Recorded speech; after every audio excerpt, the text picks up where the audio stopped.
Salutations, listeners, and welcome back to Glitch Bottle, the podcast where we uncork the uncommon in magic, mysticism, and the generally misunderstood. I'm your host, Alexander F., and today we are so esoterically elated to welcome back to the podcast Frater Ashen Chassan. Now, I know, listeners, so many of you are familiar with Frater Chassan. He was, by the way, the first guest, the first practitioner on the Glitch Bottle podcast many years ago, and I am so honored to call Frater Chassan a friend, a colleague, and someone who I learn from constantly. And for the few listeners out there who might not know, Frater Chassan is the author of several tomes, but the incredible Gateways Through Stone and Circle, as well as Gateways Through Light and Shadow, where Frater Chassan years ago was among the first practitioners to walk readers through an entire grimoire showing step by step how to make the materials and invoke the angels, the 7 planetary angels of the days of the week, based on the Drawing Spirits into Crystals grimoire.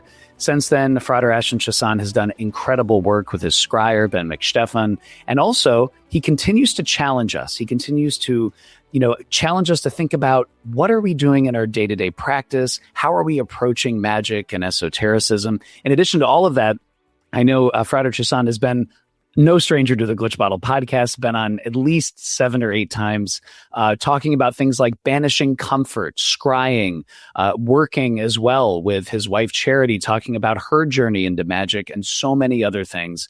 And so with all of that being said, Frater Ashen Chassan, welcome back to Glitch Bottle, and thank you so much for taking the time. It's just so great to chat with you. Always a pleasure. Thanks for having me back.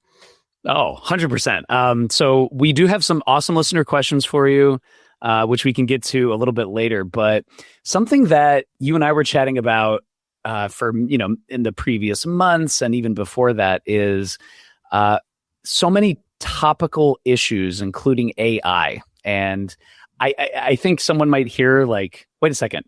Magic grimoires from 800, 900 years ago, Greek, Latin, Arabic, Hebrew, and ChatGPT, like what is going on here? And so I think some people, Frater Chassan, great first question for you, especially how you think about this, is we might see some people, practitioners and people in the magical space who might create their own conjurations using AI or using AI to fill in magical gaps.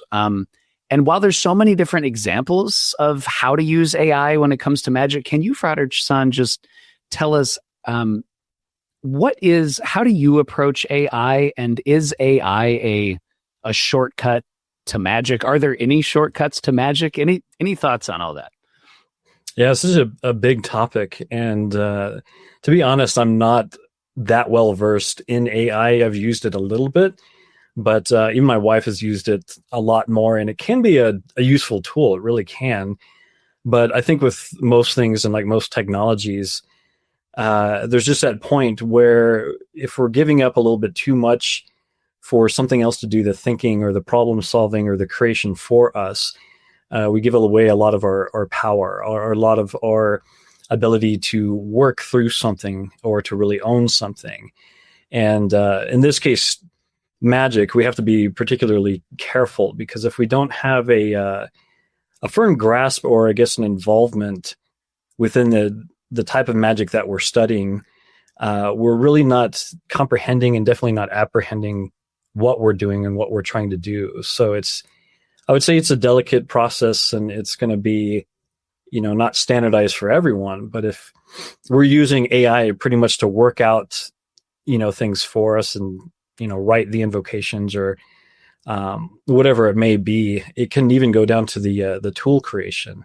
So there's some tools that if we're interested in classical Western ceremonial magic, if we're wanting to have a circle or a wand or a sword or whatever, robes, I don't think in the magician, sometimes they don't have the means to make everything themselves. I would tell everybody that comes to me and asks about developing their practice, I will tell them, if you can spend the time, learn how to make these things, because there's something in the process of really involving yourself in what you're doing that helps you to actually own it, to be able to to do it better, to understand what the materials are for, just like what the invocations are for, and working them out even, through language. A lot of us don't really have the time or the interest, sometimes to learn Greek or Latin or Hebrew or whatever the case may be, but spending some time learning the words, learning the alphabet, just doing what you can, I think helps to really own what you're doing and to really integrate it so you can actually have it be your magic instead of something else's. So where it comes to AI, just like you and I were discussing previous, I think it's a good kind of example of modern technology, almost like a separate intelligence that it can be helpful, but if we keep giving or asking something else to do the work for us, it's taking away from our power and our personal involvement to the point where we're not really doing the thing anymore. Something else is doing it for us. And in that point, we're not really participating as much in our lives and creation and doing what maybe we're supposed to be doing because of the work involved. And I just thought it was an interesting kind of segue that if and when we do manage to contact a spirit, and it seems to be very helpful, we're getting the results that we want. It's giving us knowledge. We may have at first come to it from, the perspective of there's this issue, there's this problem, there's this thing we need in our life. And we don't really have the means just by ourselves to bring it about. So we get spiritual assistance. We get an outside intelligence to help us with that. And then it just comes to the point of, well, it helped with this problem. What about the next problem? And it's helped with this problem too. So maybe it can help with just these medium, type issues that I have in my life. Maybe it can solve those. And while it helps with those, what about even the little problems until it becomes almost all problems, until the point where we start to rely on this existential or outside intelligence, technology, method, whatever it is, where we don't have the power in of ourselves, and we're not using our minds, our capabilities, our abilities to learn, to trial and error, to do these things, to manifest things in our life for ourselves. We've given that up to something else. And I think that's something to look out for, to be wary for, because magic can be a very helpful technology in and of itself. And some of these spirits can be helpful, but if we start to rely on these beings or AI or whatever it is to do the work for us too often, I think that can be a slippery slope. And I can see kind of a parallel between those, especially if we find some initial success. And it just becomes, I think everybody has to answer their own question that way. When does it become a useful tool? And when does it become something owning us and doing all the work for us, where we no longer have, that power, that discretion, that ability to create from our own points? And that's just something that I've been thinking about for a bit lately. You're also such an accomplished martial artist, and I've been trying to think of an analogy that tell me if this makes any sense at all. But I think in the physical space, it might say, I'm using AI, or I have this awesome app, or I've created this android that is the perfect martial artist. It'll draw the blade perfectly, the Japanese katana, the specific procedures. It can beat, every single, it can absolutely. But even if you have that, would it be fair to say that what you've taken away is the human, is the actual living organic consciousness that blossoms itself forth, that is what the spirits are engaging with. That is what is being engaged with, not some kind of some artificial intelligence. Would that be somewhat fair? Correct. Yeah. And even in the martial art world, it's hard for me to imagine. Some people learn academically what certain martial arts can be about, which is fine, but it has no transference to what you can do as a martial artist, as a person. And that one's more demonstratable that way, where you have to have the skills and be able to demonstrate and show what you quote unquote know, and be able to execute those. And I think that's a good template for that can't really be faked that way, or an AI. That's something that, especially true martial artists, somebody can see if they've gone through the struggles, they've gone through the training, they continue to train to hone their skills, because it's never perfect. Training for true martial artists, there's no end point. It's always ongoing. You're always learning, and there's always something else to take away, even from the basics. It's hard to imagine anything being able to replace that. They could, make a robot, and I don't see that as being very far-fetched in AI. But as far as personally, it's like, well, we either have it or we don't, or something else does. And it's so interesting to really think about, what kind of things we're allowing to be taken away, as far as the invocations, going back to magic. From my personal experiences, especially with the angels, these archangels, more than one of them specifically stated that the reason that they appeared, beyond, standing in the place of the creator and having that authority, or whatever that is behind, the mechanisms of Solomonic magic or classical Western esotericism, is that they had an acknowledgement for the dedication and the work and the seriousness, the sincerity that I and my scribe, that we put into this work in trying to reach them. They specifically stated that was part of the reason why they decided to show up, even beyond the invocations, and answer our questions and work with us, is because there was some recognition of going through that process. And I've seen that over and over again, where the dedication of a magician, their true involvement and immersion through the struggles, especially through the failures, will yield, the most profitable results. And I think we assume that we always want to bypass the hard stuff, bypass the frustrations, or if something can be done easier, well, why don't I just do it that way? And I think that is probably one of the biggest pitfalls, not just in magic, but honestly in any creative, worthwhile endeavor where you are evolving yourself as a person, learning and accomplishing anything. Those struggles, those trials, those times of getting it wrong are important and not to be avoided. That's such a great point. And I think to follow that, Frater Chassan, when it comes to this instant gratification, right? Dopamine doom scrolling society we live in, and I'm sure all of us, and we'll talk about this a little bit later, can fall into that trap of ceding cognitive autonomy to these other apps or attention grabbing media, and not really taking that time to center within oneself. I think a point you just touched on, I'd love to flesh out, is some people might be listening saying, well, but AI and apps, this is great. Like, I get instant results, and that's what I want, is instant results. But Frater Chassan, can you share how the way that spirits typically reveal information, going all the way back to, John Dee and Edward Kelly, to yourself and Ben McStefan and others, is not an instant download, and that sometimes the messages might be that you have to sit with them, you have to let them marinate, you have to let them unpack. Can you talk about this? Because this seems on the surface like a contradiction. Shouldn't we want instant results? And so what are your thoughts on that?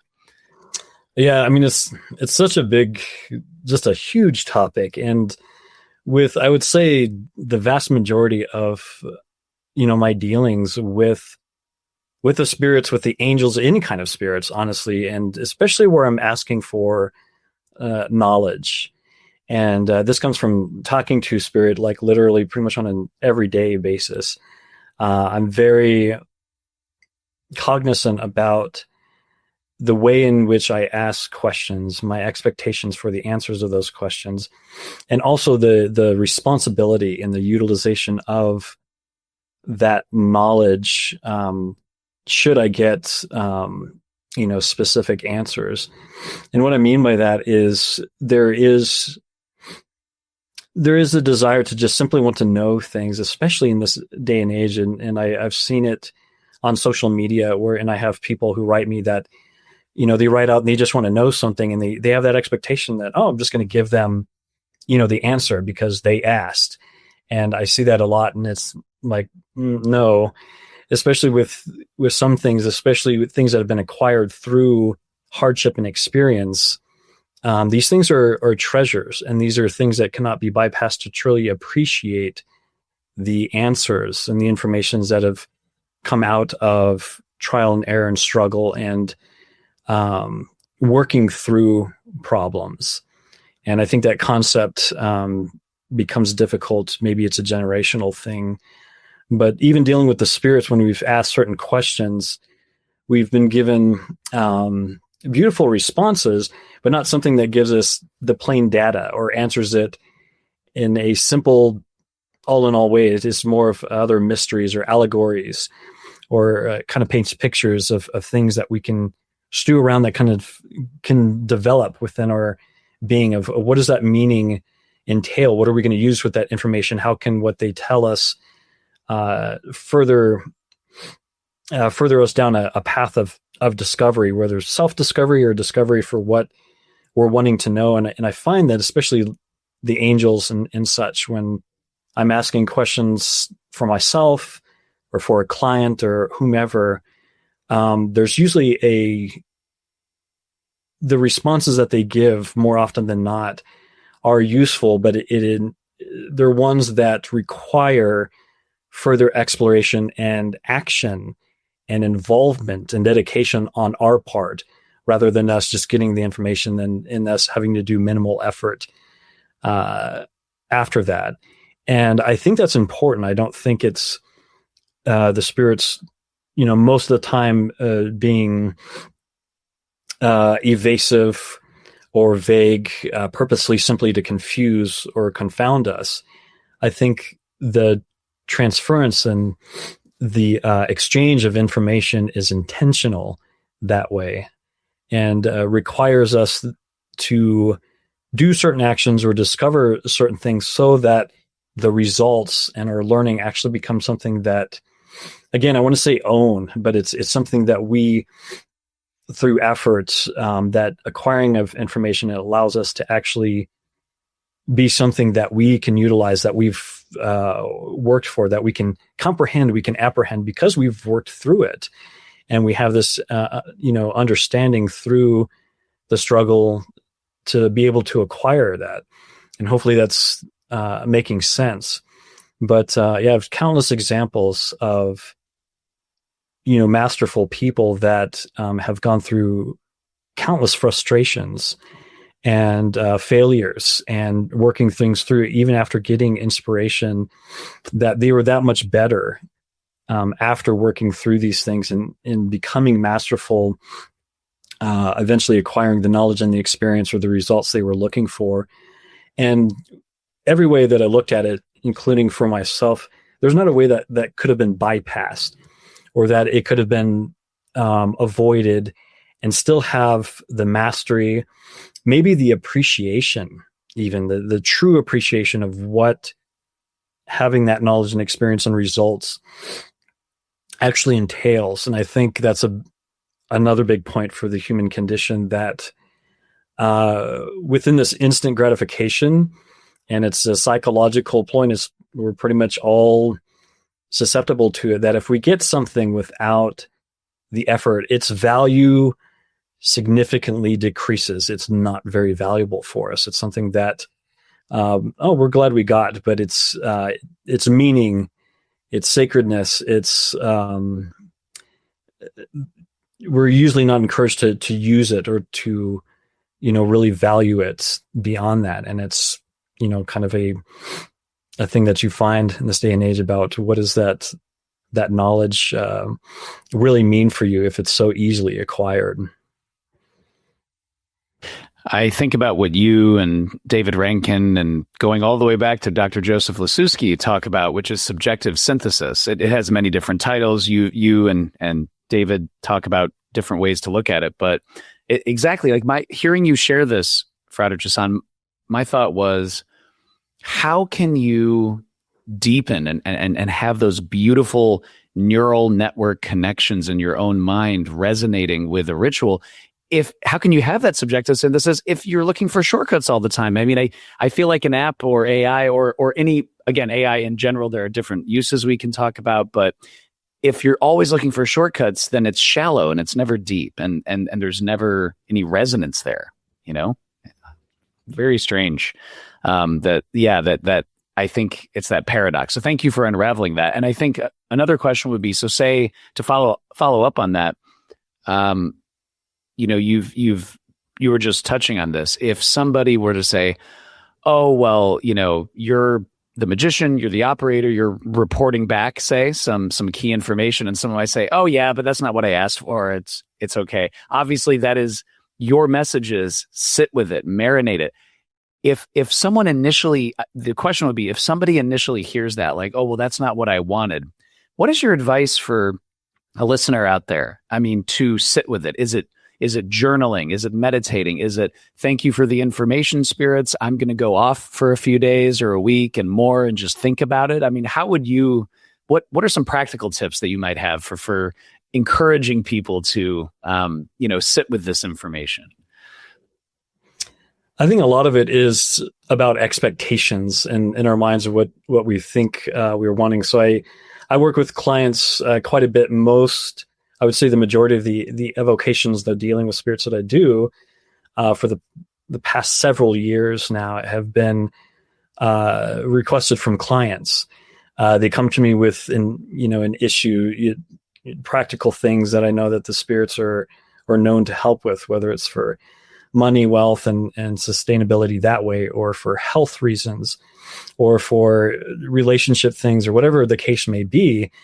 And each client comes with their own set of expectations on what magic is, what I can do as a magician, and also what the spirits or angels or whomever what they can do. And before I do any workings at all, I talk to them and I get an idea of what their expectations are and what they're really looking for. And only after some discussion do I determine whether it's even appropriate to do this working for them. And even with that, in some cases where they're like, oh yeah, I understand, and this and that, because I'm like, yeah, there's no guarantee that this is exactly going to work, the way that you want.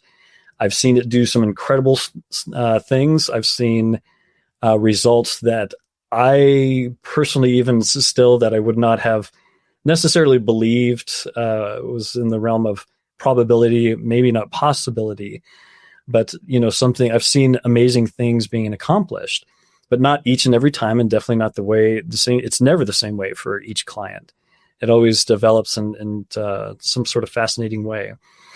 But with some clients, they're like, oh, I want this and that. I want to, my health issues to be resolved, and I want to be, recovered. I want to know these arcane, truths and this, and, these things that I want to kind of, again, instant gratification, instant downloads. And I try to work with the client. I'm like, this is not fantasy magic. This is not, these instance thing. I don't see magic happening that way. I wouldn't say never. I've seen some things happen extremely quickly, but for the most part, there's always other things involved.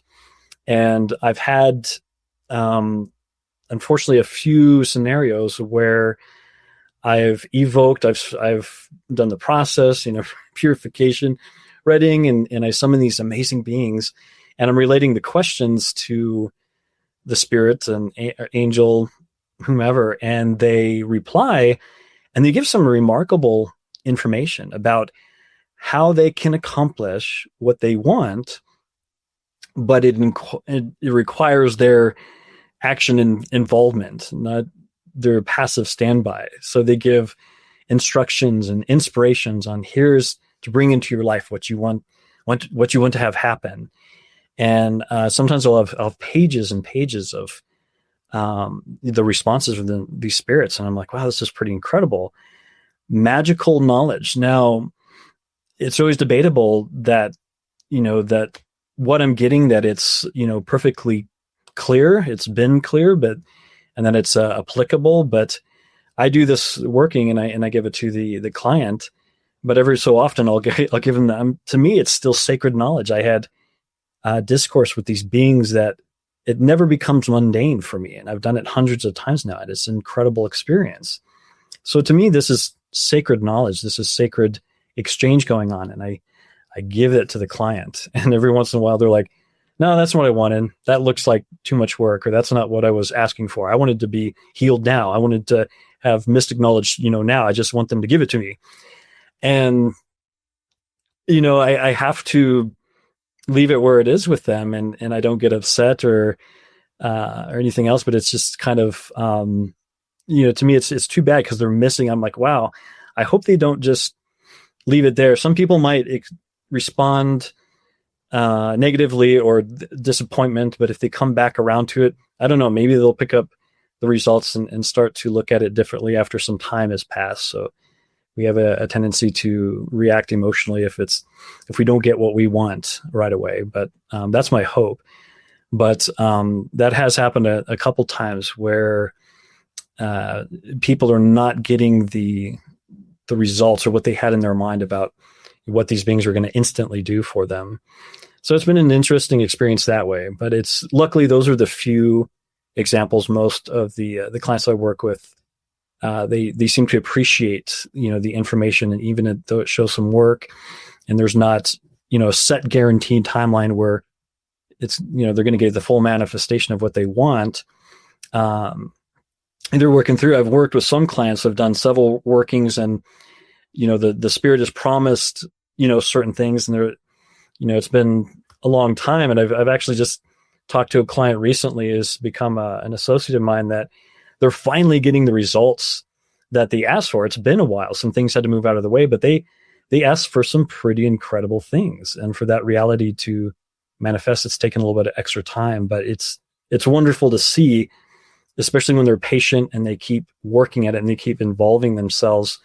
And then when it comes to pass, you can always tell the appreciation. There's this acknowledgement. Oh, that's what they meant. Oh, yeah, it wouldn't have worked earlier in my life because I didn't have these things set.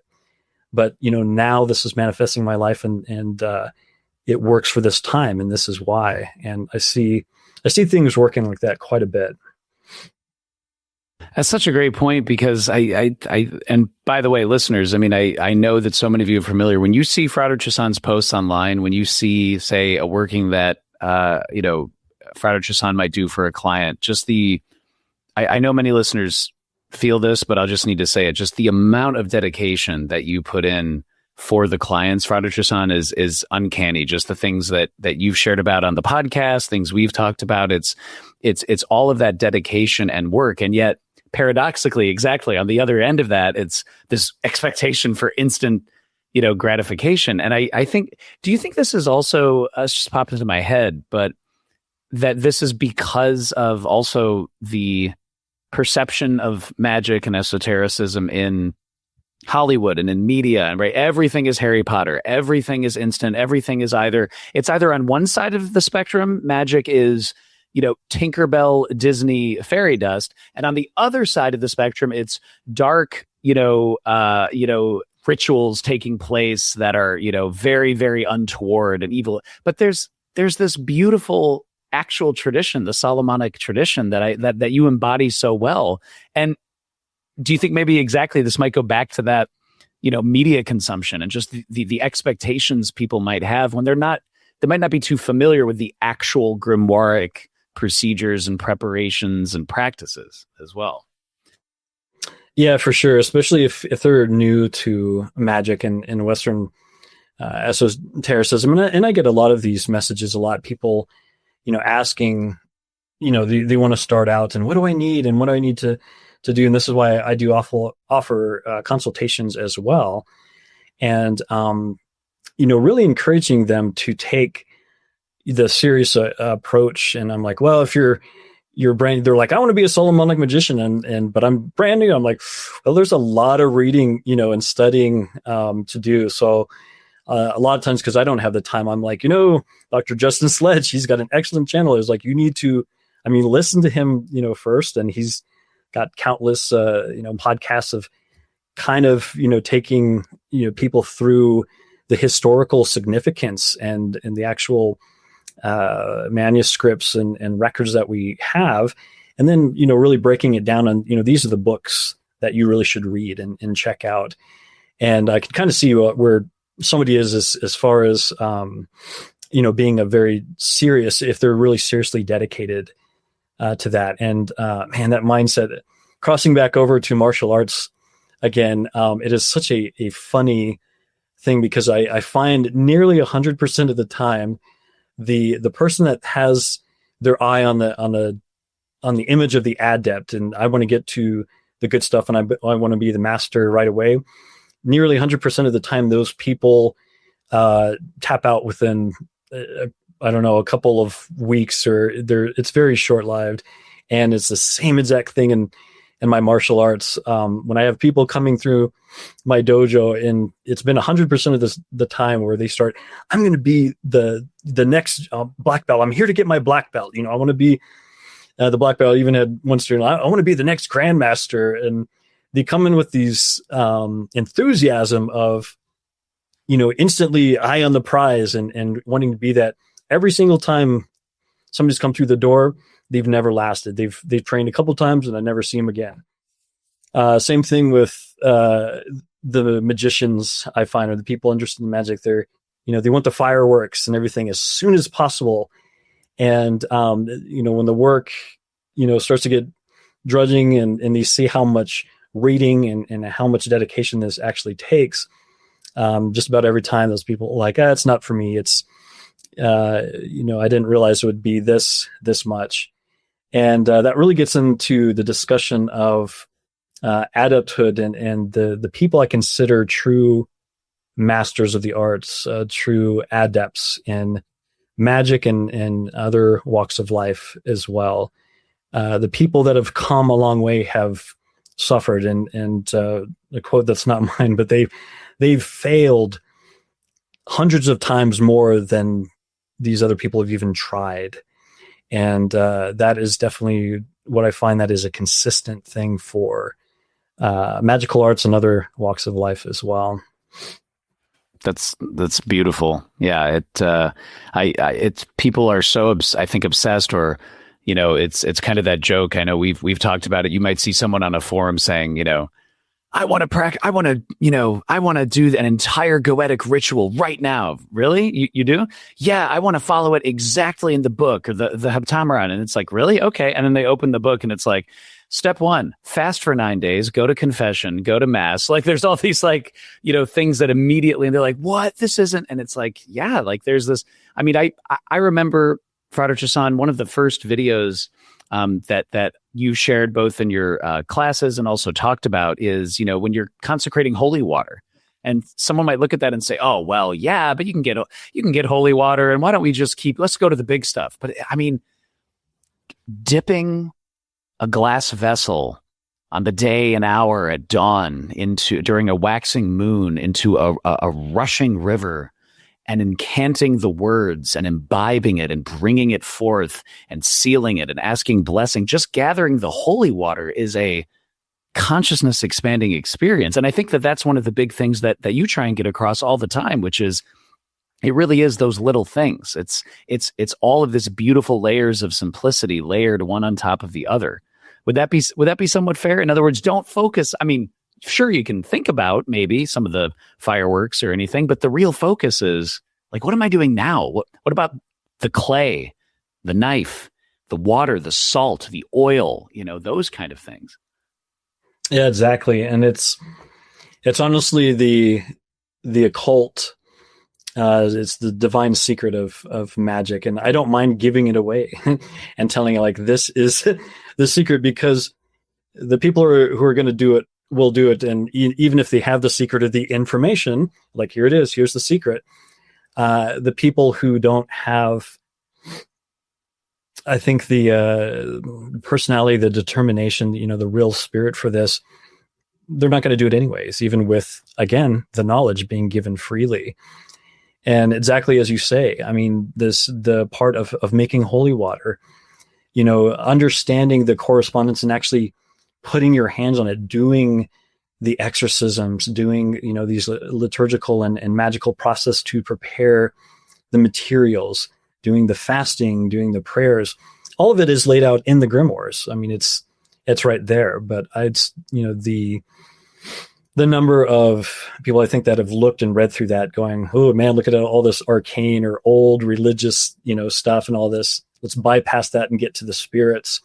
I've yet to meet a conjurer or magician stuff, that one that I believe, that skipped all that stuff, and they're accomplished magicians or evokers or whatever and stuff.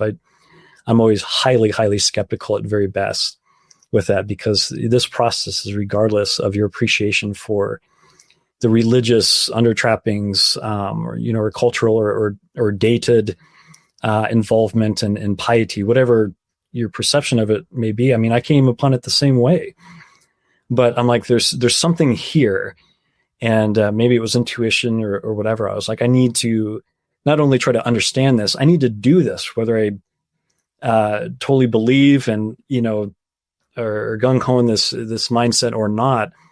I need to make sure that if I'm going to do the practice, that I do the practice. And just like you said, these prayers and making the holy water and actually spending in time, this is the magical development. This is the work and the foundations of becoming and doing and being the magic, the magician, and doing that. All of these things are involved. That's why simply just skipping, making some of these materials or not doing the consecrations or whatever it may be and everything, it's missing high components, and all these things fit together, and other things will not make sense. Your abilities and apprehension, the subjective synthesis about why is this stuff important? How do you know it's magical? How can you feel it? Well, people can tell you, oh, well, I experienced this. It feels like this. That's great. Until you experience and feel it yourself, the information is literally meaningless. Besides just being kind of an idea or slight inspiration, whatever. Magic is a hands-on experiential art form, and you have to do it, whether in belief or time. I mean, we can make a lot of excuses about why not, but then we shouldn't do it to begin with. So yeah, there's a lot there, and if I can, I don't want to go on too long, but I think it's really getting to that point where I'd love to share an example of the one I use when I talk to clients, especially on or in consultations, if they're just beginning or if they're meeting frustrations within their magical practice. I always share the story of my excellent friend, my scryer, Ben, because to me, he really is that example of a true adept, about somebody who has been dedicated to their art and has gone through it, and why I think he's so amazing, not just for his abilities, which are astonishing, but that, something that he really worked through. So I can get going on this example, if that works for now. Oh, absolutely. Please, Frater. That would be excellent. I think a lot of listeners would and practitioners and researchers would love this example. Yeah, so there was a point in time before we started doing our work together on the book Gateways Through Light and Shadow, where we were doing different practices. I was involved in Solomonic and ritual magic, kind of doing things solo. And he was doing his Celtic spirituality, and it was kind of fairy seership, and he was developing his senses, and he had a very rigorous practice. He would do rituals every morning and every evening without fail. And I would speak to him numerous times, even when he wasn't feeling well, he had other obligations. I mean, he was dedicated. I want to say there was even an afternoon or midday thing that he did. His practice put me to shame. I mean, it was just phenomenal. And there was a point where, for some reason, he was doing his practices, and his abilities, his seership abilities, and he used to have just these amazing kind of prophetic and very symbolic dreams, like really intense dreams. They all stopped, just dead. I mean, nothing was going. He wasn't getting any feedback from the spirit world, from anything. It's like all of his senses, and he had experiences for years before, but for some reason they just stopped. And he continued to do his practices regardless. But I think it was after like several weeks, I came over to his house, and he was extremely upset. I mean, he was literally upset and kind of breaking down. He's like, I don't know what happened. I don't know what went wrong and everything. But he's like, Bryan, I'm not seeing anything. I'm not dreaming anymore. I don't know what happened. And all of his mystical and, magical experiences were just dead in the water. And we spoke at length of, I don't know what might have gone wrong or what have changed, but we could never seem to figure it out. And I even asked him, I was like, do you think it's, the practice, or maybe your path is meant to be something different or whatever? And he's like, no, this is my path. This is my chosen path. And he was dedicated to it. And he continued to do his rituals and his prayers every morning and every night, getting nothing, no feedback. And this went on for months and months, and all about to the span of a year. And he was miserable, as I would be. And I was like, man, your dedication is amazing. I was like, I don't know if I was getting nothing in return that I could keep doing this. And he's like, I know. It's just like, it's very upsetting, but this is my path, and I'm not going to abandon it. He was just dedicated.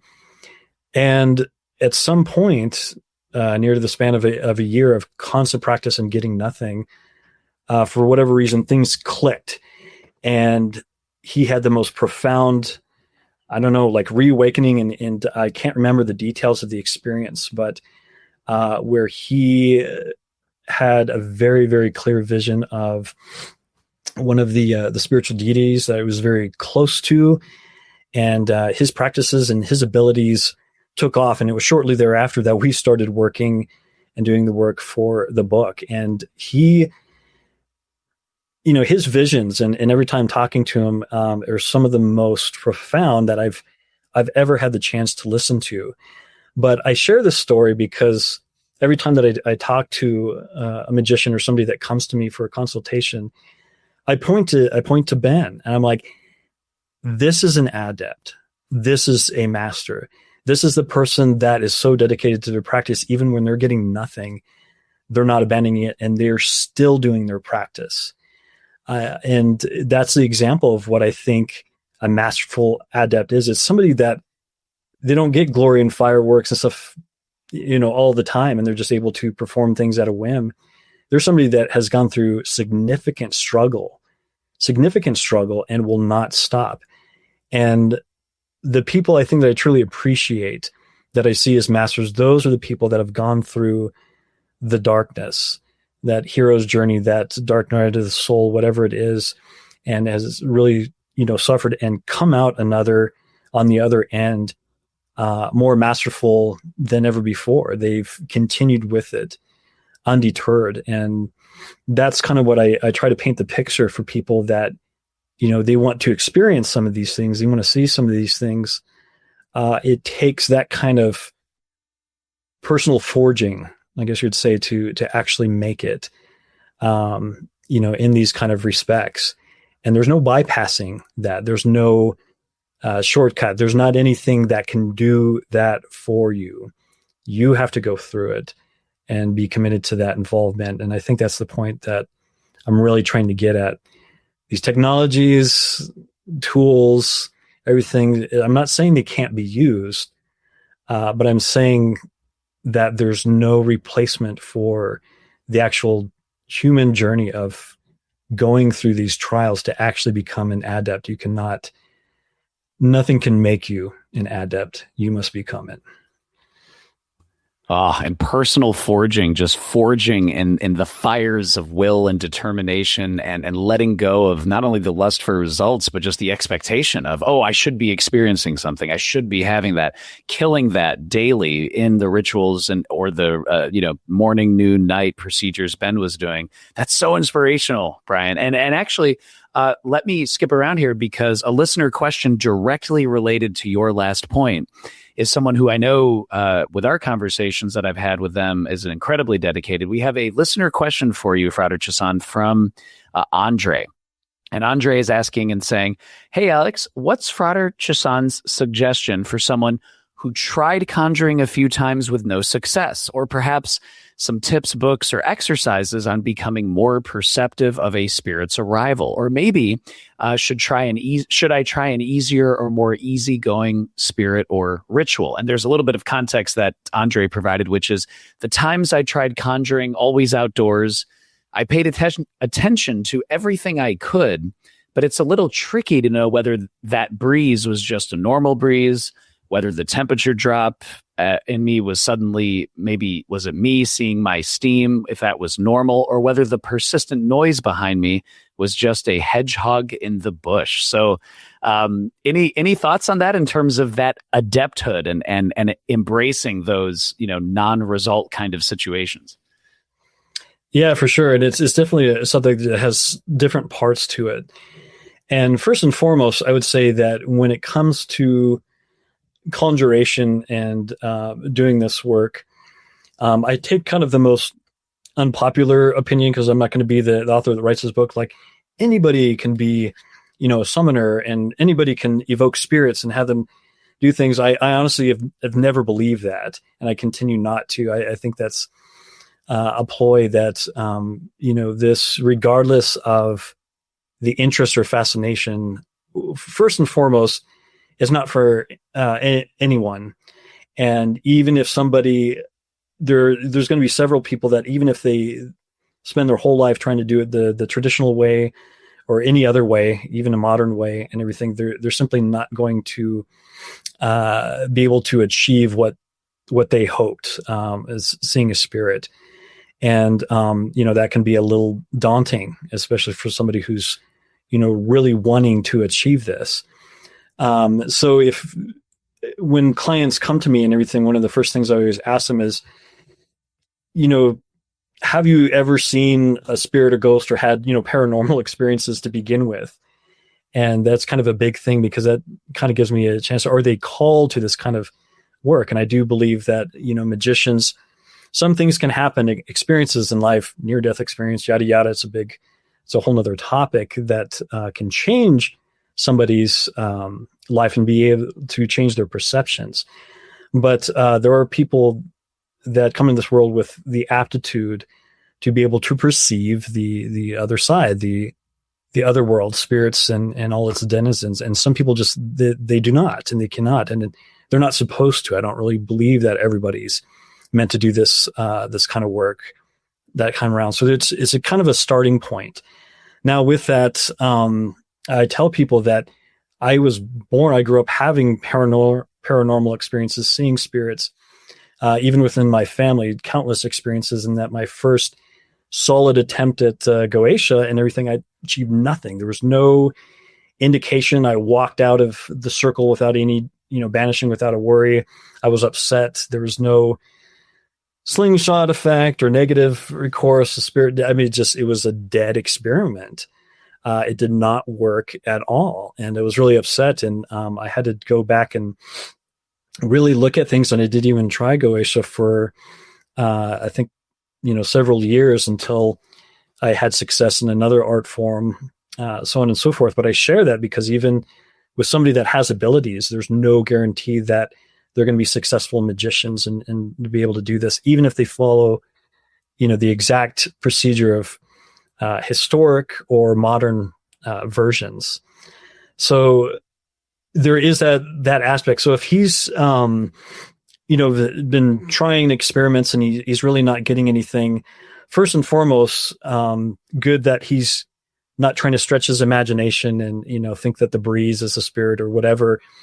Even if they're there, if he does not perceive it, see it and hear it clearer, there's not somebody there that can perceive it, see it and hear it clearer, then I would say that the evocation's not successful. It's not going the way that it should be, because the spirit needs to be visible and you need to be able to communicate with it to achieve what this art form is talking about. There's a lot of modern practitioners or authors that disagree with that, but I think you need the aptitude for these things to actually happen so that you can consider yourself a magician who's evoking a spirit that you can have discourse with and ask it something. I don't ask anything of anything if I can't properly tell what or who I'm talking to. Otherwise, I just think I'm doing an imagination game. So there is that. So if they're struggling with that first and foremost, again, there would be some follow-up questions. I would be like, what has been your strongest spiritual experience? Have you perceived anything beyond a dream or anything? Can you do that to begin with?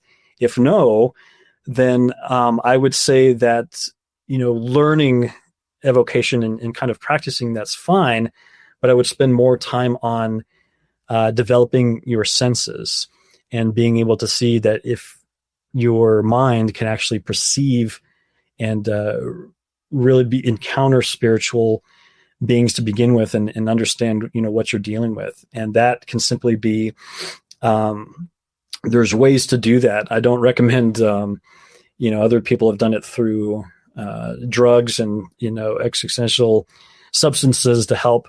That's never one of my recommendations, but you can get yourself into deep states of mind to be able to open yourself to perceiving beings. Go to places, if you have the means, that are extremely haunted or that has been notorious for spiritual beings being around there, and see, do you get any senses of anything? Do you perceive anything during different points of time? Can you be in places in areas that are known to have high spiritual activity? And you can kind of test your abilities out that way to see what's, what kind of changes or anything, because that's something that jumps to mind. Is like one of the podcasts we did, before. Ben and I are both people that if a spiritual being comes around, I don't say, like, what am I feeling? Is that something? Is that something over there? No, we know instantly, especially if something significant is like, whoa, so, something was, granted, I think it came in and it made a noise or moved something. It's been several years, but it was, we've been together plenty of times when it's funny when I say, do you perceive the spirit? I know when he perceives it, because we both get a sense, yeah, it's something there. And it's beyond,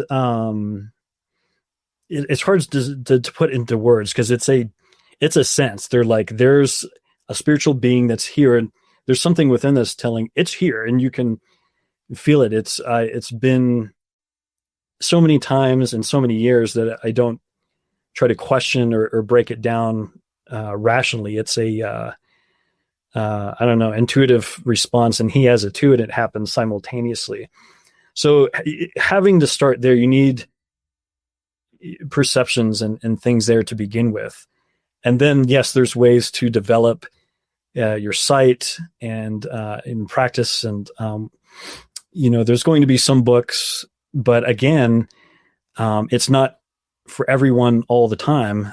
Some people just don't have that visual capacity for their mind to translate something that's non-physical. Spirits are non-physical, to be able to appear and look like something. They can be quite solid and everything, but I think people need there is the gifts involved that require that. And many of the grimoires speak to that, where they'll say that some people can see them, some people can't. And that's why they recommend having people that have those gifts there. So it's a big discussion. Maybe if we come back to that, because there's within my classes, I've developed things using invocation of these prayers, asking the divine to lighten your eyes and for you to be able to perceive and such. And then using very modern kind of, I'm a hypnotherapist, and I use a lot of those anchor words to open people's perceptions and eyes. And I've had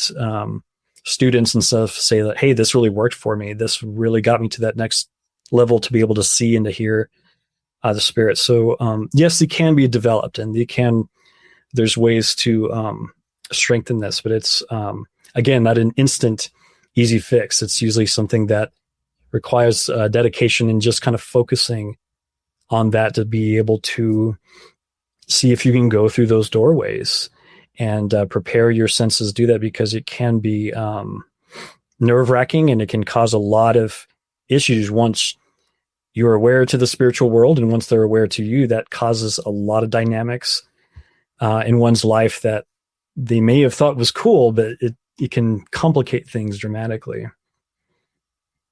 That is wonderful, Frater Chassan. So many thoughts here. Let me touch on it really quick. I remember that podcast. One of the listeners will find that podcast. It was audio only, so there was no video, but I remember you were talking, Ben was talking, and then all of a sudden, both of you were like, whoa, what did you... And I was like, oh no, like I thought there was an audio issue on my end, because I'm like, oh, I hit the wrong...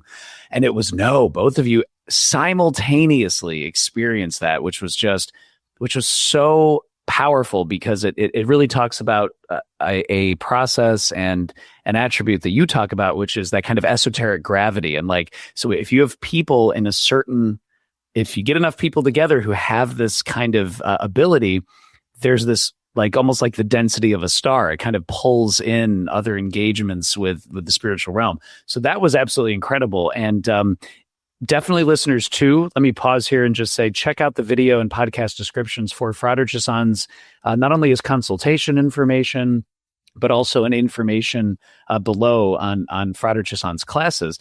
Let me ask you this too, Frater Chassan, while I'm just thinking of it, is thinking of Andre's question and your wonderful advice and wisdom there about, hey, focus on developing your own abilities, see if there's more of those kind of practical techniques. Can you also share about something I was chatting with Andre about too, is like also the type of grimoire and the type of procedure might make a difference, right? Like you can think of, I'm doing this off the top of my head, but like the most complex Solomonic operation, I'm thinking of like the Summa Sacra Magice or the Sworn Book of Honorius, that's over days and days and days and days in multiple locations, versus invoking a planetary intelligence or a more truncated. Can you talk about that in terms of grimoiric complexity, especially since you also engaged with the Almadel for many years before drawing spirits into crystals? Yeah, for sure. And I think just like magic in itself with the various paradigms and practices, I mean, even within the quote unquote world of Solomonic magic, like you say, the different grimoires are going to be more agreeable to some people than with other people. Like, yeah, the Honorius, I mean, if you're drawn to, developing a very kind of pious, dedicated, liturgically magical practice, that might be something for you, and to be able to stick with that. I usually tell clients to whatever you're drawn to, if it is Solomonic magic, take some time. Don't be in a rush, because my recommendation is once you choose a grimoire or a practice, stick with it, even if there are failures, even if it's really a struggle for you. Keep going, develop the practice, start to own it, where those invocations and the whole process becomes something that's yours, rather than existential reading and then doing something that's just, somebody wrote about and I'm, following this, where it really becomes your practice, even if it mirrors very closely to what you've been reading. That's really doing the practice first and foremost, even in lieu, or even in, I would say almost in spite of results that may or may not be happening. So yeah, like for me, I was always fascinated with Goetia at first, the Lemegeton's Goetia, and I wanted to do that practice. And I spent years and a lot of money and time and learning skills that I don't regret at all now, learning everything I could and being able to do that practice, even though I completely failed at it the first time. I'd done modified forms that I was more successful with before doing the traditional practice. I came back to it, but yes, I went to the fourth book, the Almadel, with the angels, and I was just well, maybe I'll be good at this, or maybe this will get me, something. And that, for me, and it hasn't been for other people, but for me, that was the breakthrough where I was able to see a spirit and angel. I mean, they were there in the crystal. I felt their arrival. They appeared. The light was, it was everything. And it was consistent. I worked through for a couple of years. And, that was what I was looking for. But I needed that process. Working with those beings unlocked something for me, where I was eventually able to return to Goetia and finally getting the results and the practice that I wanted. But I'd say for whatever reason, now I realize some of the reasons, but for then it was a mystery to me. But that I was, at that point, it was just not, even though I had all the tools and everything memorized and everything, it was just not at that point where I could be successful with that yet. So it was a lot more work for me to come back and around to it. So picking when clients come to me and everything, I really try to break down, first of all, what is know the true reason of why you're wanting to practice this magic. Is it, results? Is it, if you just need money and there's a lot more easy ways to kind of really go and just focus on bringing more wealth and these, even within the realm of magic, more sympathetic, talismanic and other magic to draw without really having to see or interact with anything directly in a dynamic fashion. So, if that's your main goal and everything, there's much easier ways, or more direct ways, I should say, to accomplish that, even magically. But if it's, it's working with these spirits, why? What's really drawing to you? Is it just to see them, to experience them, to, develop a relationship? And I think getting at that core of why for each individual, why they're wanting and they're feeling so drawn to this practice to begin with, is really important. And I think that'll help them decide on which grimoire or practice of magic is going to be best suited to them.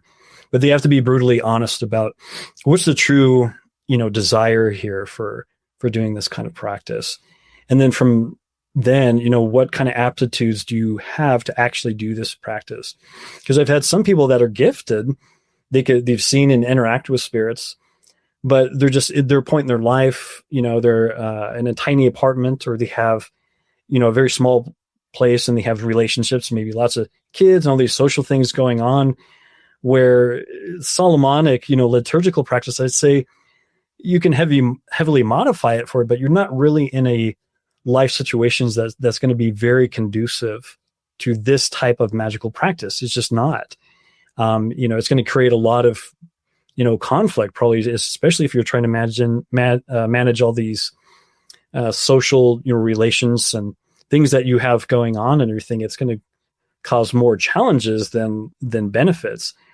If you're really drawn to this, if you want to do this more than anything else, it's possible, but just be aware a lot of things are going to have to shift around your life and your social and professional and, whatever daily life is going to take a significant shift. And you have to really be honest. Do you want that? Yeah, it's fascinating. It's amazing, but there's a lot of sacrifice there. To the point now, I've developed my life through this, but it's still challenging, dedicating the time and the space and the energy while having a family, while having another profession, while doing this. I don't think people a lot of times take that into consideration. These practices are not easy, especially the grimoire ones. We have to remember that historically these manuscripts were written by people, most of the time clergy, who they had the means and the time and lack of other relationships and other things going on to be able to do magic in this capacity. And also many less distractions than we have now. So all of those things have to be taken into account for a realistic view on what doing this practice entails. I cannot count, Frater Chassan, how many times since you and I sat down years ago that I've told listeners, Frater Chassan says the two most important things, sincerity and sacrifice and dedication. Like those are the elements, thought, word, deed, as you would say in the martial arts sphere as well. And I think that's just, thank you for sharing that. That's such a powerful reminder. I know for myself, and I know for the listeners, to find what calls to you and what works in your circumstances and not overextending. That's so powerful. And let me ask you this, Frater Chassan, you blew my mind. Speaking of those connections with intelligence, memory, dedication. You introduced me, we were chatting a few weeks ago about recent studies regarding cognitive development. I would love your thoughts on this, and thank you for kind of enlightening me, illuminating my eyes, if you will, on this, which is there are some studies out there that show that cognitive development has improved in every generation. Cognitive development's gone up, up, up until the last few generations, where researchers say that what this could mean is there's so much more technology, there's so many more apps, so much more electronic communication. But what that means is less time of students actually learning from other humans. And that kind of person-to-person connection, that asking questions, directly, getting information, feedback, that kind of that specific engagement, that's how we evolved over so many hundreds of thousands of years to learn. So from a magical perspective, Frater Chassan, can you share a little bit about, like, when it comes to the importance of cognitive development, taking time, learning from others, taking a beat? I mean, what are your thoughts on the application of that in a magical sense as well? Yeah, it's so important. And I wish I had I'm not sure if you have it still, but the study that we talked about and shared with the researchers, just like you said, and unfortunately it's like where my son's generation is, where the researcher showed that, historically, every generation has done at least statistically overall, of course there's exceptions, but overall the next generation has always done a bit better academically and otherwise as far as learning as we've gone on through history, except for one of the most recent ones.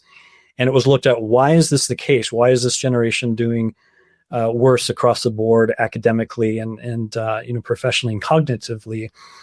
And they're like, well, what's been introduced into the education place? And it was an interesting study. Also, for my wife's the one that sent it to me because she is a teacher, and it was fascinating to look at. But it was the introduction of all the kids have laptops. You have access to the internet and everything, and all the school classes and everything. It's right there. There's no reading in the books and doing, study that way and actually writing out notes. A lot of these things are skills that have gone down significantly. And some schools, many schools are changing back where they're restricting access to, some of these technologies and going back to books and reading. And it will be interesting to see as time goes on. But just like we were talking about before, that involvement in skill sets and what we're learning and how we learn, and learning from other human beings, and knowing the imperfect relations sometimes, even sometimes between the teacher and the student, or the student's comprehension of what they're learning and what they think the subject matter is about, so on and so forth. This whole process is how we learn, how we develop. What do we do with the information? How do we work it through? How do we problem solve? All of these things. And especially magically, this is such a thing, going back to our discussion to how spirits relate information to us and what we do with that information, how we use it, how we develop, and then, share it in that whole process. There's the danger of the instant gratification or simply information for information's sake is dead information, and zero learning and development, and how this process is so important to actually own a skill set, to become adept in anything, but especially with magic. And we could pick any example, it could be something inconsequential, maybe, to, when it talks about writing on parchment and, cutting a quill and developing, how do you make a quill using ink, which is a real pain in the butt doing that. And, we could skip to something else, but, what are the things in between the lines that we're learning and that we're struggling through that can help connect and relate to our determination? If we learn no other thing from making a quill, from that whole process, that skill set, would we have learned patience and determination and maybe focus, clarity of thought while we were trying to write and not spill ink, everything, and get frustrated? These things that maybe we don't consider, that those are developing ourselves, or our ability to keep our mind centered when things are not going our way, or where things are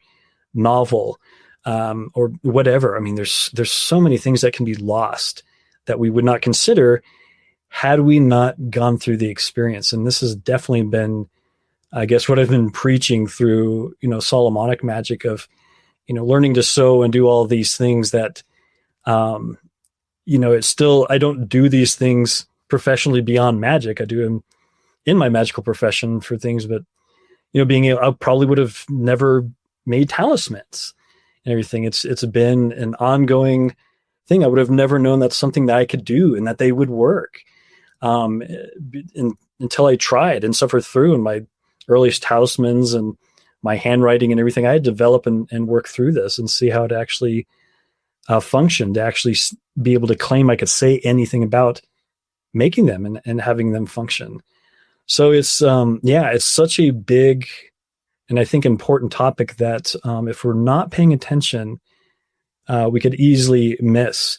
And the generations, I would claim it's not a lecture, but I would almost like, with the spirits, if something seems too easy, if we can get it too easy, we may not recognize the drawbacks because we're not being turned to ash, or being possessed, right away, but being cognizant about what are we giving our power to?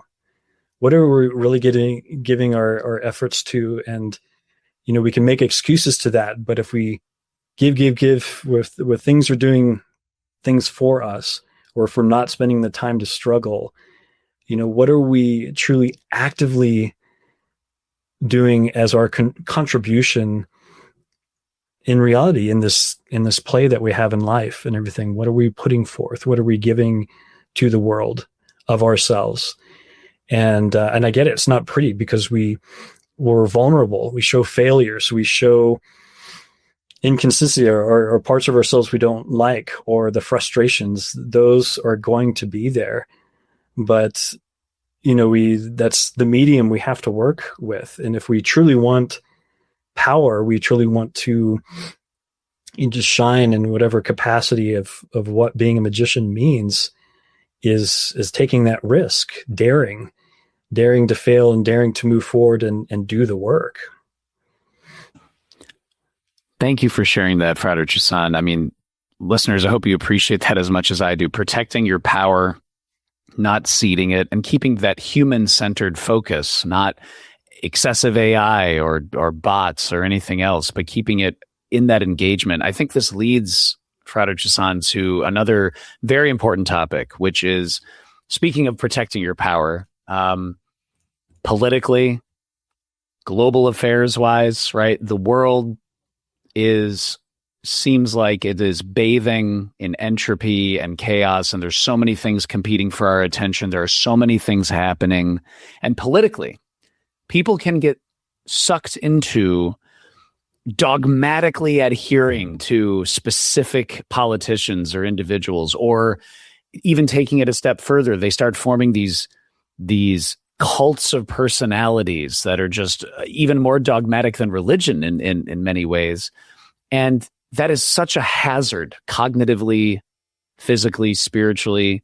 So can you share, given that kind of broader context of the things that all of us, I would imagine, on social media and in conversations we have every day with others, friends, family, colleagues, etc., given that, what, Frater Chassan, are the magical lessons in calling out this really big hazard of being sucked into following individuals or cults of personalities, especially for people who are listening to you right now, Frater Chassan, and they want to use, conjure perhaps as an ego boost or as they want to feel important. And that kind of echoes what we're seeing in the political sphere. Any thoughts on that for the listeners?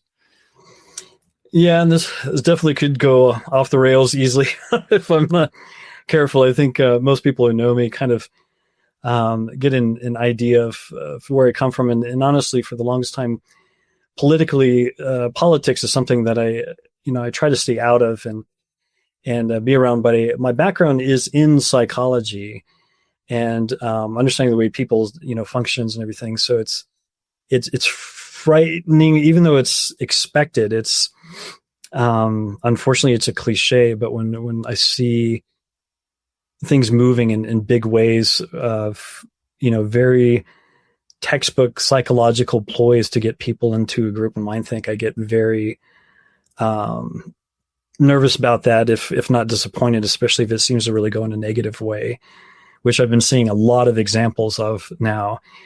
And from my point, especially if we're talking magically, if we are magicians that way, I even look back to some fantasy works and some archetypes of what's the wizard, what's the magician of many books and everything. And in many senses, they're kind of manipulative for sure. These Gandalf's given Frodo, like, why didn't he do it himself? He's sending people on these journeys to accomplish things that he sees that needs done in the world, but he will recognize things going on in the world and different people behaving in certain ways and being able to understand kind of like what's influencing them, what are their background, so on and so forth. So I think being a magician in the world is understanding you're going to be working your will, and there's no ways around it. Doing magic is different than mysticism. Magic is manipulation. You're changing things from the perspective of understanding the movements of and patterns of life, the best way that you can perceive them, and applying certain force to certain areas, whether those be for practical ends or more loftier ends. It depends on the magician. But being able to perceive and understand things, I think, humanly, if not psychologically, is extremely important to see how things are manipulated or changed where behavior is concerned. I think that's a very important thing to understand in magic, so that we don't fall into personal trappings, and also people that we work with, that you do not become one of the ones that uses skills and stuff simply for your own ends or to manipulate people in negative ways. And I guess to clarify what I mean by that is I've told clients as well that I'm a person that I've gone through these spiritual experiences that I've had to help develop my magical practice. I'm also cleric. I'm clergy, and I've been going through seminary and work, and very much interested and involved in helping people on their spiritual path. But my helping, I'm very critical of myself, is not to get people to believe what I believe. With the things that I've seen and my scryer has seen, the encounters that we've had, I think had I not had the education in psychology and philosophy and other things that I've had, I could have easily been one of the people that it's time to start a new religion, or I've experienced these things. I know other people have not experienced what I've experienced. So, I need to draw them to a cause because I know the truth, because I've seen the creator and his beings and everything. So they need to follow me. I'm extremely wary and honestly opposed to that kind of mindset. Because if anything, these experiences have been the most significant, visually, spiritually, emotionally, things that I've experienced in my entire life. But to claim that should be for everyone, I think is a danger. And if anything, it's I think these experiences should make me more humble, helping other people, but realizing that we're diverse beings with diverse ways of thinking, exploring, and experiencing the world, and that's purposeful. The biggest dangers I've seen historically, where you get too many people trying to believe the same exact thing, and especially when they try to impose that on other people, it's led to travesty each and every time historically, when it's gotten too big and too opposed to anybody that was different. And I see those as the evils of the world that have more to do with the fallibilities and the ignorance within human beings than it does with any kind of even outside spiritual manipulation or influence that way, even though those things do occur as well. And I've seen the results of that. So it's a huge topic. It's a huge topic, and politically, the things that I've witnessed that are going on, and people's reasoning and rationale or ability to see some things. I've never seen such a division in my worldview to this date, but I think it's been coming to this point to expose things in a very purposeful way, and it's causing a lot of people a lot of pain, a lot of frustration. But some of these things have, I think, been buried for too long, and they've got to become more exposed, and we have to look at things in a very serious and critical way. But being able to use our intellect and our critical thinking as magicians, I think, is paramount. These experiences have been amazing. I've gotten responses that are recording in the book, but never at any point do I want to impress upon the readers or anybody that goes to my work that I have all the answers, or even what the angels and beings have told me as the absolute truth for everybody all the time. I'm not going to go that route. Some people, if they're inspired and it helps them on their path, and they develop their own practice and worldview, and it helps them, excellent, wonderful. That's why I've decided to share. But with my own stance, no matter how many experiences I have, no matter what I achieve, practically, spiritually, so on and so forth, as my own, words coming back at me, may always stay in a place of humility, knowing that I don't have the answers for all people at all times. That should always be a mystery to me, and always be a place of something that I will never assume to have, the answers for. I'm here to help and hopefully maybe inspire people to further along on their own journey, and whatever that looks like for them. I mean, if they're doing something unethical or amoral and stuff, I'm going to call it out. I'm not going to tell them exactly, you need to be doing, things specifically this way. But, as far as how to believe and their practice, I think that diverseness is part of the plan, part of the pattern, and what makes things beautiful. There's no mold for each and every person, not magically, not religiously, spiritually, otherwise. And this is somebody who I'm very dedicated and consider the sacredness of the things that what I've done to be just that. But it should never leave, the sacredness should never be a closed cell where I'm worried about anybody tampering with it or changing it or saying otherwise. Otherwise, it's not sacred. It becomes something that's sacredly profane, because it's locked in and it's fragile. And that's something we have to be careful about. What a resounding call to stand up for what we believe, to not demonize the other, to call things out when it is necessary. I love that. And it seems too, Frater Chassan, that one of the main overarching themes of this, politically but also magically, is stop grouping people into, this and that, or everybody is, this particular group is totally horrible, or oh no, it's that one. And what you're saying is, have your values, have your beliefs, stand up for others when you see them, or, get involved as you see fit. But I'm seeing a really great theme here, which is in magic or in political issues, whatever it is, evaluating on an individual basis, like an individual ritual, an individual practitioner, developing those relationships.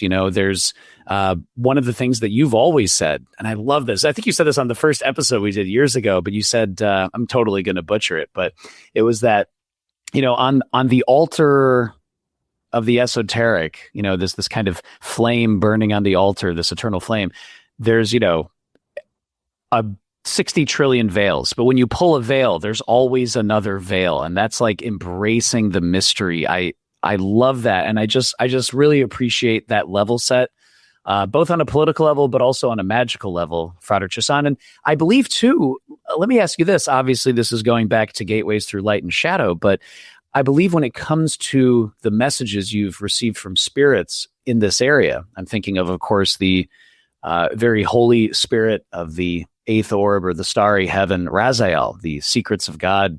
I believe that engagement touched on these themes about this kind of individual effort. Everyone's on their own path, ever evolving, ever growing. Reality is not written in stone.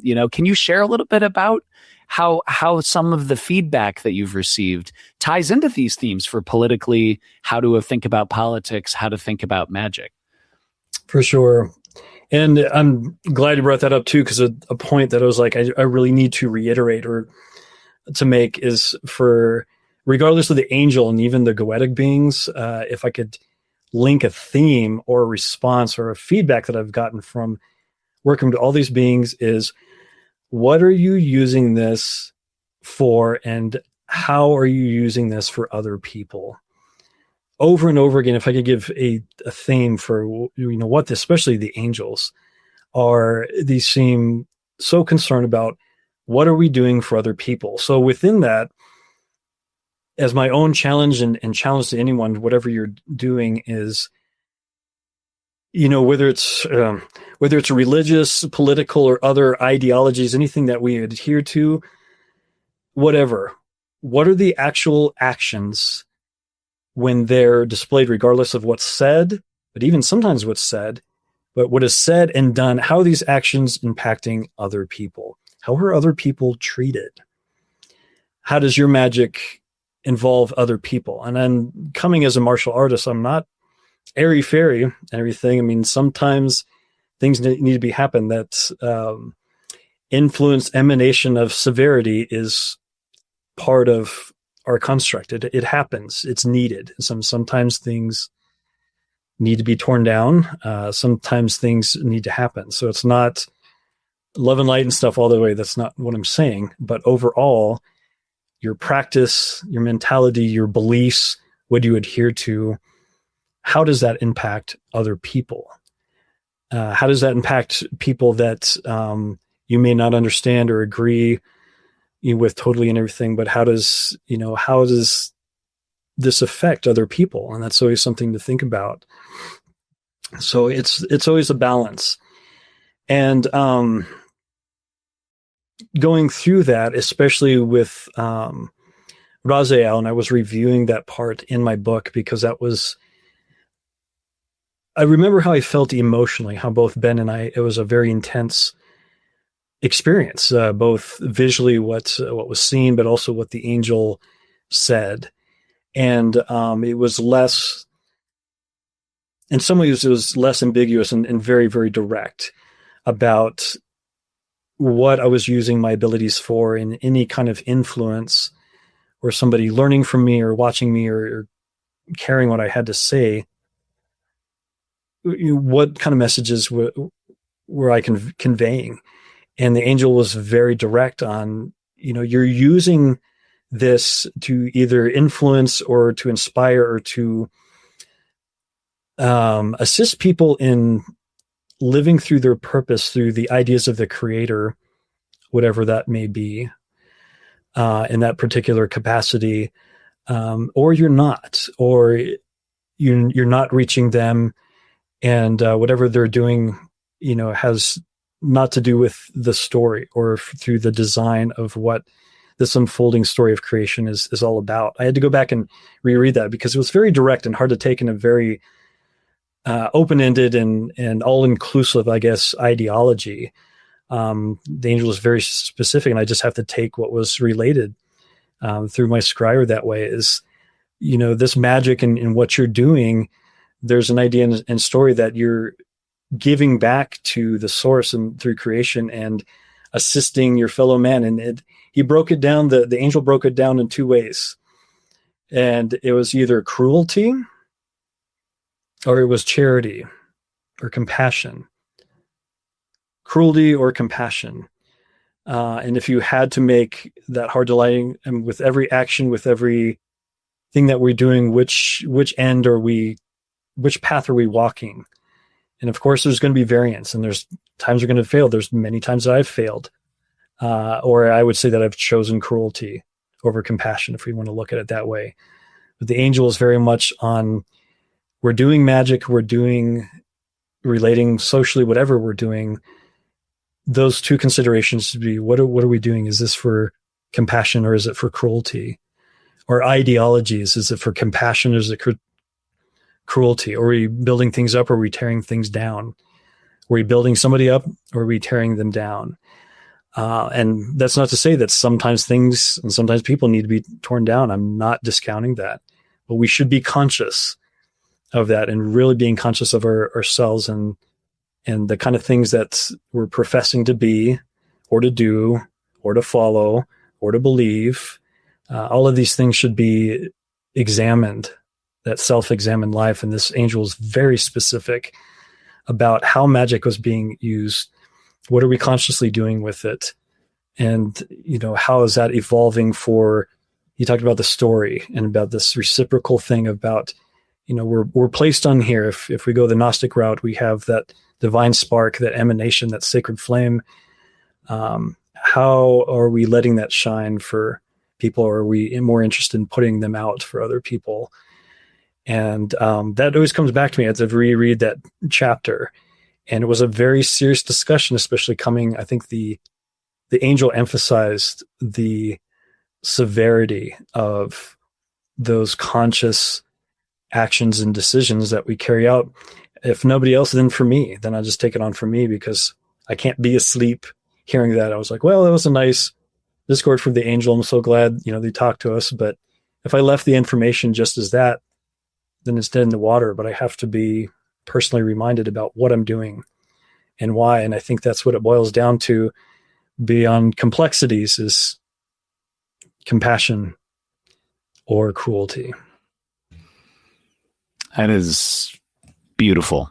It is, again, listeners, check out the links below if you don't have a copy of Gateways Through Light and Shadow yet, because I really think that those messages are poignant, but they're so relevant, especially today, and all of the things that you were tracing out. I remember Frater Chassan, David Rankin, when he was on the podcast, another fantastic magician and researcher who I know we both respect tremendously, was sharing about, in his engagements with the angels, one of the pieces of feedback was, yeah, David, donating to charity is really important, and it's like for people who are so obsessed with the fireworks and the this and that. But what you're saying and what David's saying is the feedback that you get. And I love this. I was just taking some notes here, cruelty or compassion. I mean, that really is the choice, it seems, in how esoteric Solomonic grimoire procedures and the engagement with the spirits either augments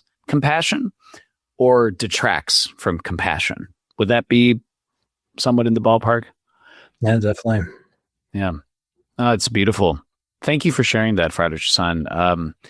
And I know we have a few listener questions for you as well that I think touch on this. And in fact, you were talking about, whether politically or magically, this element of discernment and spiritual discernment. And so we definitely have a few listener questions for you. One is from a listener question for you from Twice and Thrice, which I do love that name, I must say. It's very good. Twice and Thrice is asking and saying, thank you for the opportunity to ask Frater Ashen Chassan, how does a Solomonic theory distinguish between neurological paralysis phenomena and genuine hostile spiritual intrusion especially when the experience includes a tactile impact and perceived agency. And Twice and Thrice did share some more context, saying, I'm specifically asking about discernment and how one distinguishes neurological paralysis phenomena from what is perceived as external agency when the experience includes tactile impact and clear intentionality. I'm very interested to hear Frater Ashen Chassan's perspective on how that distinction is approached. Yeah, so I really appreciate how the the question was phrased, because I had to stew around in my mind a bit. But so to answer, an excellent way to think about this is to conduct it in a very kind of scientific, as best you can, approach in the aspects of magic. And I think that, even modern day exorcists and such, even within the Roman Catholic Church and everything, they have to follow some rigors and some guidelines and stuff before jumping to conclusion. This paralysis and everything, must be spiritual, must be magical. No, even if we witness something that's dramatic, whether it's with ourselves or another person involved, we have to look at the variables and kind of break things down, ahead of time, so that, again, we're using our discernment and hopefully critical thinking before jumping to conclusions. And ways to test this is, of course, look at the history. I'm just going to use the example because if it's ourselves, there's some different things involved. But let's just say it happened to another person, one of the scryers or one of your assistants in a magical procedure, and they experience the sort of episode where they become paralyzed for this. So, one of the questions is going to be like, okay, has this ever happened before? Is this a condition that they've experienced before, outside and maybe before the involvement in magic to begin with, and especially before conjuration and everything? That's going to, point to some things because of, oh yes, this happened before. Then, well, the spirit might have influenced that, as a further cause, but, we're probably leaning more, this is, something that you have going on neurologically and everything that could better explain the episode. If no, did it happen directly during the evocation, or maybe right after the following evening, so on and so forth. Looking at it that way, again, were there magical protections in place? Did it happen inside the circle? Did it happen outside the circle? Did you try summoning a spirit without any kind of magically protective measures? That's definitely something to look at and consider.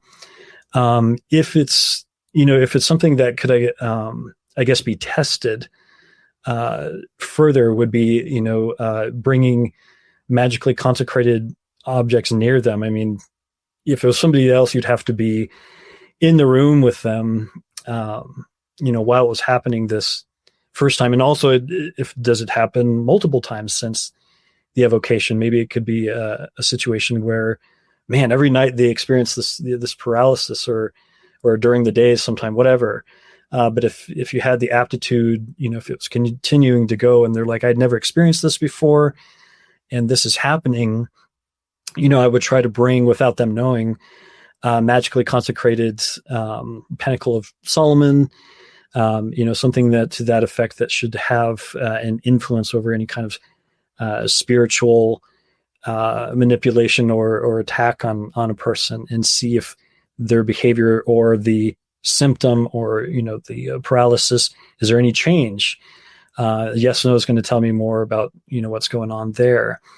Again, we're talking about observable results, and I think one of the most important thing is to not jump to conclusions in the midst of this situation, but to keep our discernment and further test probabilities, possibilities, and kind of exhaust some explanations. If it's happening it happens in the midst of an evocation, of course, most importantly, to complete the whole process of evocation, to most certainly include the license to depart, and after prayers to make sure that the area is safe, and then deal with the situation afterwards. Be able to question the person when they come out of it, and kind of figuring out this way. Again, going back, is it, something that's ongoing? And you're just going to have a series of questions and tests and different things to be able to get a better idea of what you're dealing with. And again, going back to Roman Catholic, exorcist, somebody claims to be, possessed. You're going over a lot of things and often having psychiatrists there, medical doctors, things that people can understand different aspects of, the human psychology and physiology and things to make sure that, we're not jumping to conclusions, because it in of itself, that the paralysis, I would not say is a one-for-one indication of spiritual attack, involvement, or anything. It may more probably won't be, but it's possible it could be influenced, but we'd have to, exhaust a lot of, things that could better explain what's going on. So I think that's the easiest way to kind of tackle that question. That's such a great piece of information, Frater Chassan. Thank you for sharing that, because this gets right back to discernment and also the interrogation of spirits and using specific tests. And if there is a response that's given at the request of the operator, then that would much more heavily lean towards a specific engagement with a specific spirit, a specific grimoire procedure versus, say, a natural thing. And in fact, something we were talking about last week was when it comes to interrogations and the importance of that, and protections. One could even think of truly, some of the OGs, if you will, of the Solomonic tradition and the Grimoire tradition and the angelic invocatory tradition, John Dee and Edward Kelly, where they would engage with these operations, but I literally pulled up an article knowing you and I were going to chat a little bit about this. There's academic articles about how there were these false spirits and these lying spirits that would show up. And there was always a question in many of the angelic operations with Dee and Kelly of, well, is the spirit says it's X, but is it really X, or is something else going on? So can you share your thoughts on just that the importance of interrogation and protection and discernment, as you said? Yeah, for sure. So yeah, Solomonic experiments and such with, some of the safeguards in place can be important. And like we were talking about, the John Dee and Edward Kelly and his other scryers, I'm not an expert in Enochian magic, and, I'm familiar with the procedure, but my scryer and I have not tackled it yet. One of these days we may. I've got a lot of the equipment and appreciation for it, but we have not done the experiments to speak on the actual experiences of it yet. But it's something that I've stewed around in my mind, reading, the experiments and the background, and Dee, who was meticulous, note taking and this, but, I'm reading through his experiences and, the responses of the spirits. And there's that, I was like, oh, I recognize, some of this. There's such a thirst for knowledge about, wanting the secrets of creation and, wanting this sacred knowledge, even, if secretively, even, espionage of other countries and, rulers and these things that there's a desire there. And the spirit, kind of promising, oh, this next year will reveal bit by bit, you'll have more, we'll give you more each and every time. And, recognizing like, this is a ploy, but there's a lot of assumptions made that, oh, there's these, the secrets or the sacred wax, the sigillum DMS, these seals of God. I mean, the very table supported by this, and even on the table and, the main one, the wreck, there's, these perceived safeguards in place for his particular creation of spirit evocation that I was doing. But it was, it was dictated by the spirits how to make these and such. And, kind of knowing that it was like it wasn't, a circle of, their idea of complete authority and, protection of this node through God in the node, and then, working with the spirits outside and, having them, swear by multiple oaths and everything, that everything they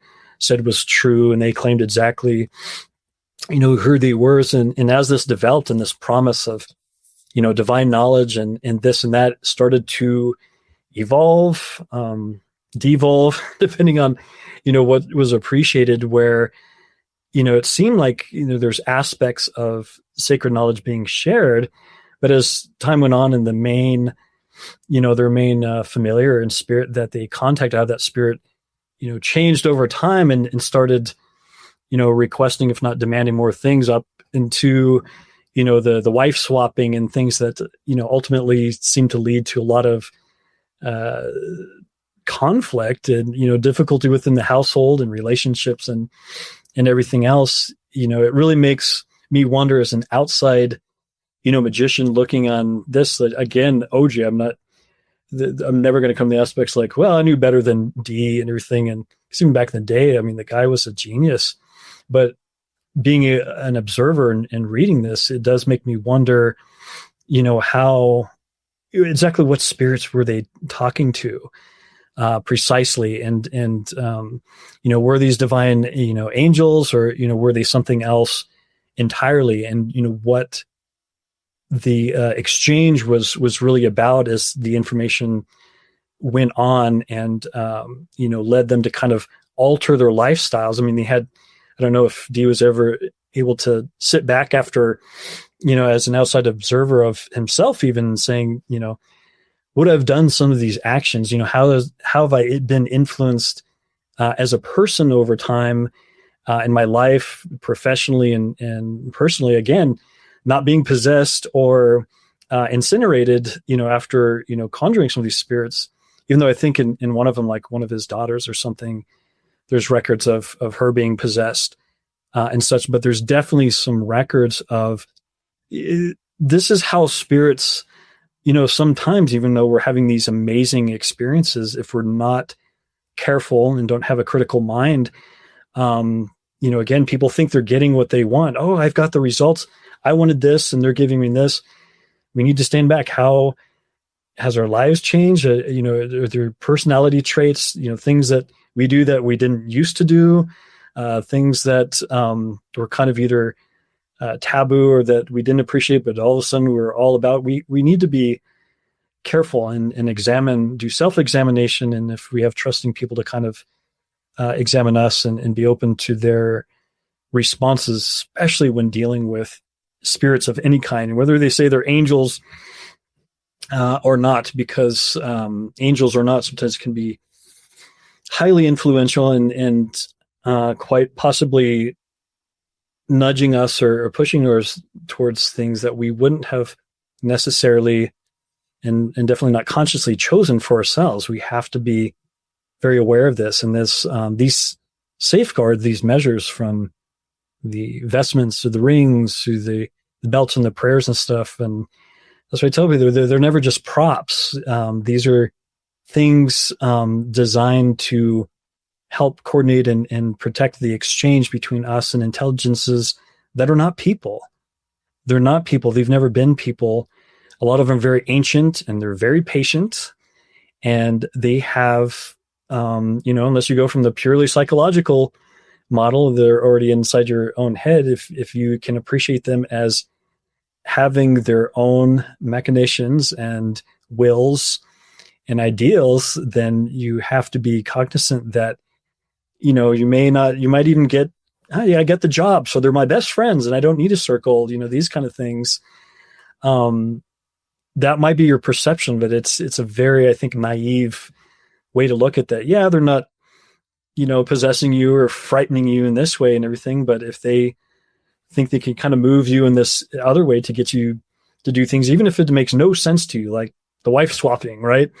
I mean, they probably couldn't get an idea about why the spirit, it had its own reasons, I'm sure, but again, not people. So it's not something we would necessarily understand or predict or even have an idea of until it happens. And I think it's a great way to look at evocation. It's a great case study beyond all the success and amazing, art forms and the very language itself and the revelations. But we have to look at some of those things that happened and say what's something I would have changed. Are there safeguards that's missed? What was really going on there? It's one of our best examples of case studies of evocation. So yeah.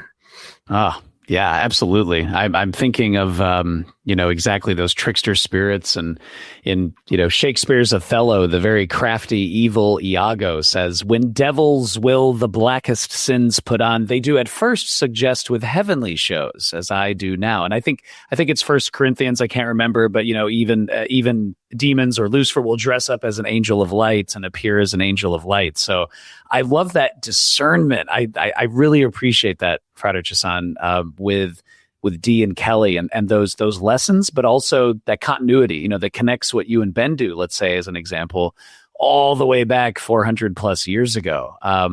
And Frater Chassan, you were mentioning Dee. And Dee, among many other things, in terms of crafting the Enochian system, one of the source books that he took, that he owned, was the Castle manuscript of the SSM, the Summa Sacra Magicae or Magicae. And we have a listener question for you from one of our Glitch Bottle patrons.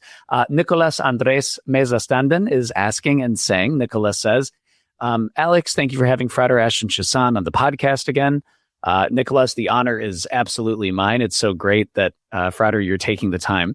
And Nicholas is saying, it's always a delight to hear you both. Could you please ask Frater Chassan if he has had the chance to implement some of the fascinating material unveiled in Dr. Skinner's translation of the first books of the Summa Sacra Magicae, or Magicae? If so, Nicholas says, could you ask Frater Chassan to please share some stories with us? Yeah, so I've just been dipping my toes into that. There's not a whole bunch I can reveal there, because a lot of it starts with a fascination and interest about how some of these things are to be created and to see if I can make them. So there's been a couple of examples. I wish I could give more, but I don't want to go into it too much until I've had the chance to really experiment with them to see how they function, or if there's any difference with the comparative ones from later grimoires and such that I've used multiple times as well. But I do find it fascinating, and then going through the material has been such an excellent study for me, because it's so familiar in some contexts, and then it's so very novel in other ways with tackling the grimoire and from the consecrations and the actual crafting of them. I've had to go over it like several more times to get more of a solid idea about exactly how I'm going to do this and how it is going to relate to the work that I'm doing now. But it's one of the more ancient, if not, we keep on finding kind of these original source works of magic and the Solomonic tradition. So it's been fascinating, but that's about where I have to leave it right now, because I guess I'll reveal more when I feel comfortable like sharing them online, or when I've got a chance to really implement them and use them in practice. 100%. We will definitely keep our ear to the ground on that, because I know that you as an individual operator and practitioner, but also working with Ben, I know that there are so many different projects that you both have planned. And I think this actually leads, Frater Chassan, to the next listener question we have for you from Glitch Bottle patron Mitch, who is saying, and Mitch has done the research. This is great. In Glitch Bottle episode 84, starts around 1 hour, 38 minutes, listener Nickel J asked, have Ben and Bryan ever considered performing an invocation of Jesus Christ? Frater Ashen Chassan's friend and excellent scryer, Ben, and colleague, answered by describing intense experiences with the name of Jesus during scrying sessions with angels. Whenever the name was mentioned, Ben was overwhelmed by an almost unbearable wave of love that moved him to tears, even though he's not a Christian and has no personal interest in the tradition. He also mentioned that he doesn't know why they haven't. So I'm wondering, Mitch is saying, if perhaps Ben came home from that podcast and suggested to Frater Ashen Chassan that they should try it sometime, as the experience was very positive. So have they tried it And if not, will they do it sometime? I'm curious to know how the experience would turn out to be. Yes, absolutely. Yes, so no. And the reason for this is several fold. So first, coming from the aspect of simply the whole aspect and name of Jesus, and when involved in using it in the actual invocations to compel the spirits, and especially the angels forward, is in the whole formula of Solomonic magic even beforehand, where you're using and intoning the highest authority that you can conceive of or that you appreciate to compel another spirit that's quote unquote under that in the hierarchy as far as authority goes to appear. So if Jesus is this highly sacred name and incongruent in Christianity with the divine creator, you're not going to try to invoke in the sense of evoke the being before you. So this is something that I will not do personally. And even my involvement with Christianity and being Gnostic clergy and my appreciation of this being is still in high mystery, because when I was younger, I had a personal, experience when I was very young about this being, and my religious education was still very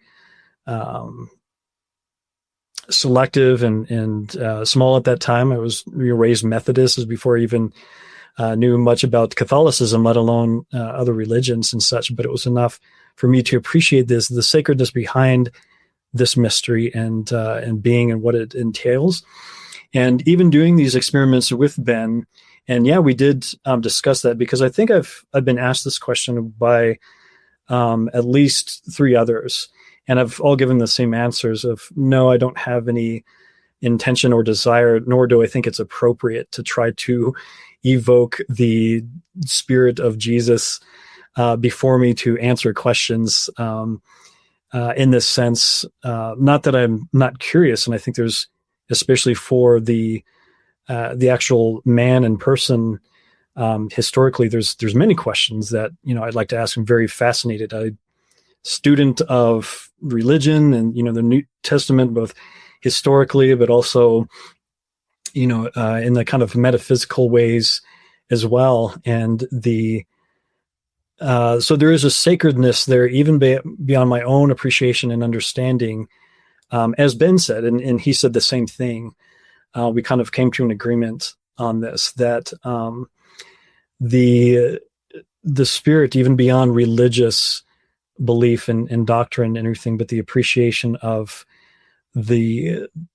this true spirit and name and being behind that power, and how and why the angels seem to respond so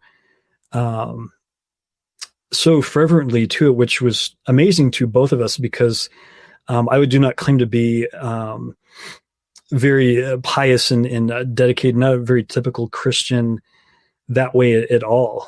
So for me to consider, I'm like, wow, that's because neither one of us quite have the fervor that the angels were displaying. So I had to really take that into consideration, and also for what the experience was, and for Ben too. Wow, there's something powerful here, even beyond our intellectual and academic and appreciation, and in even kind of growing up in the society, there's something else there. So we have to take that into consideration, either have appreciation for it or not. And so I try to be very careful that way, and show that there's something sacred there. So that's an authority and a spiritual archetype, actual being as well. It's hard to talk about from an outside perspective, but I try to look at it in multiple ways, that this is an appreciation of something that's sacred and our connection to humanity, and also an authority, especially where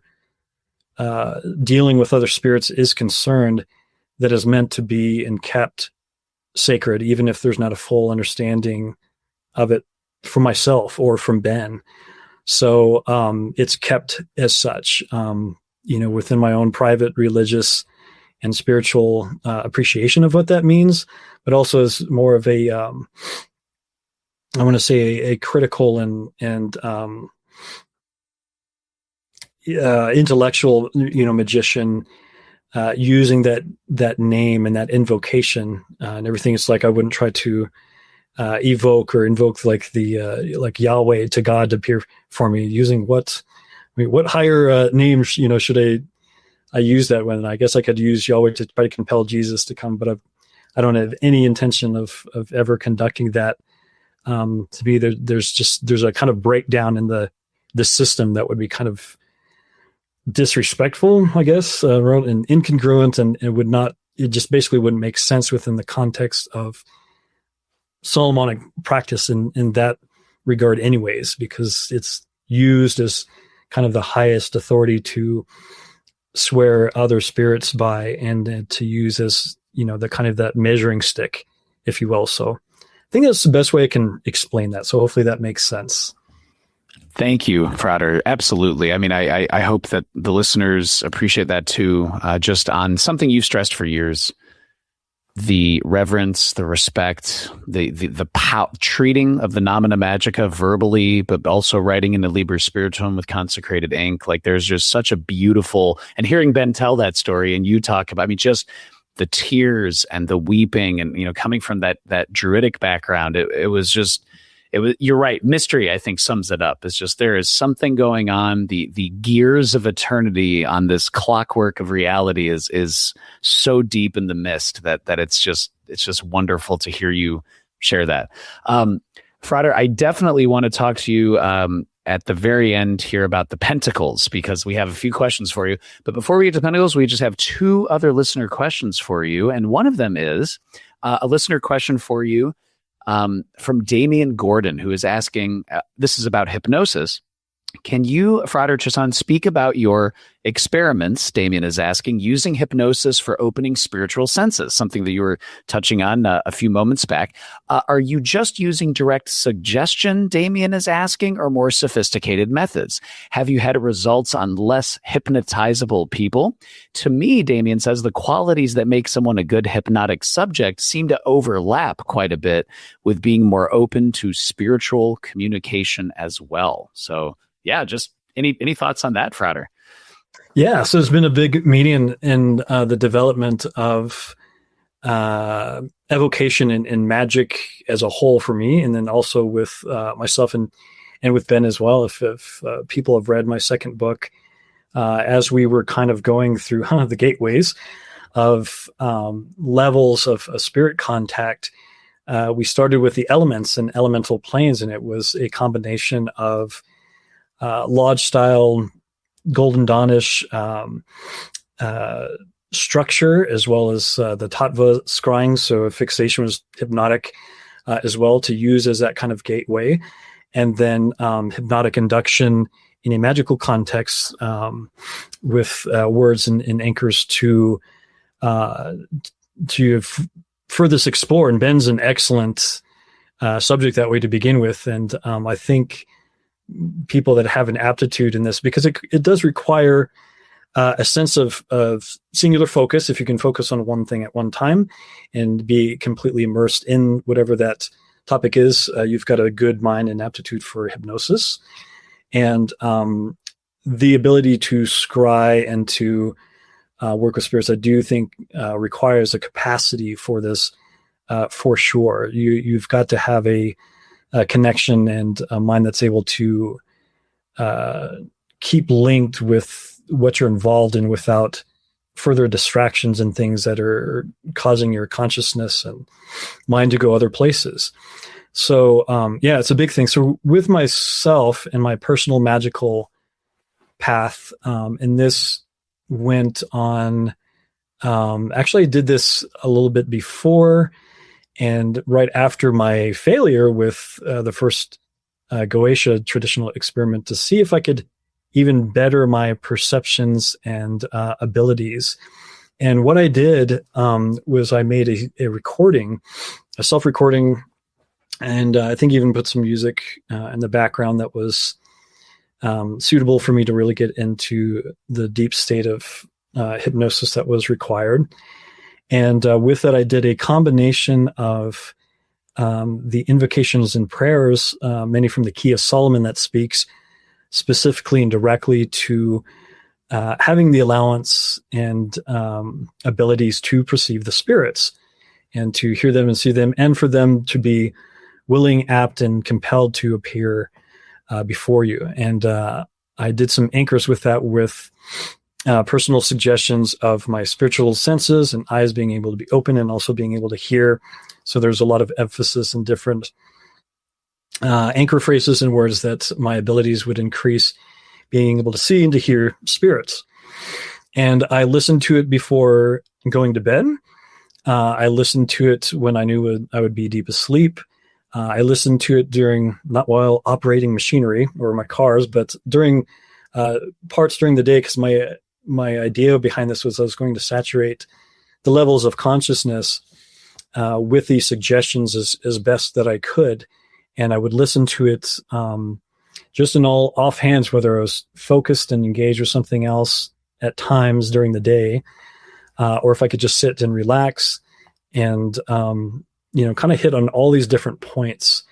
And I found that was very, very beneficial for developing my abilities that way, and also my focus and the ability to lock in when I knew something was there, and then my senses would engage with being able to perceive the spirits. And I think, if anything, it helped with my involvement that would be short after in drawing spirits into crystals, for perceiving the angels within the crystal ball and the ebony pedestal, because I was doing that quite a bit right before I began making the tools and doing those experiments, which led to my books. So that's something I got heavily involved in. I made a recording for my Skills of the Ceremonial Magician class on Facebook that many students reported having great success with.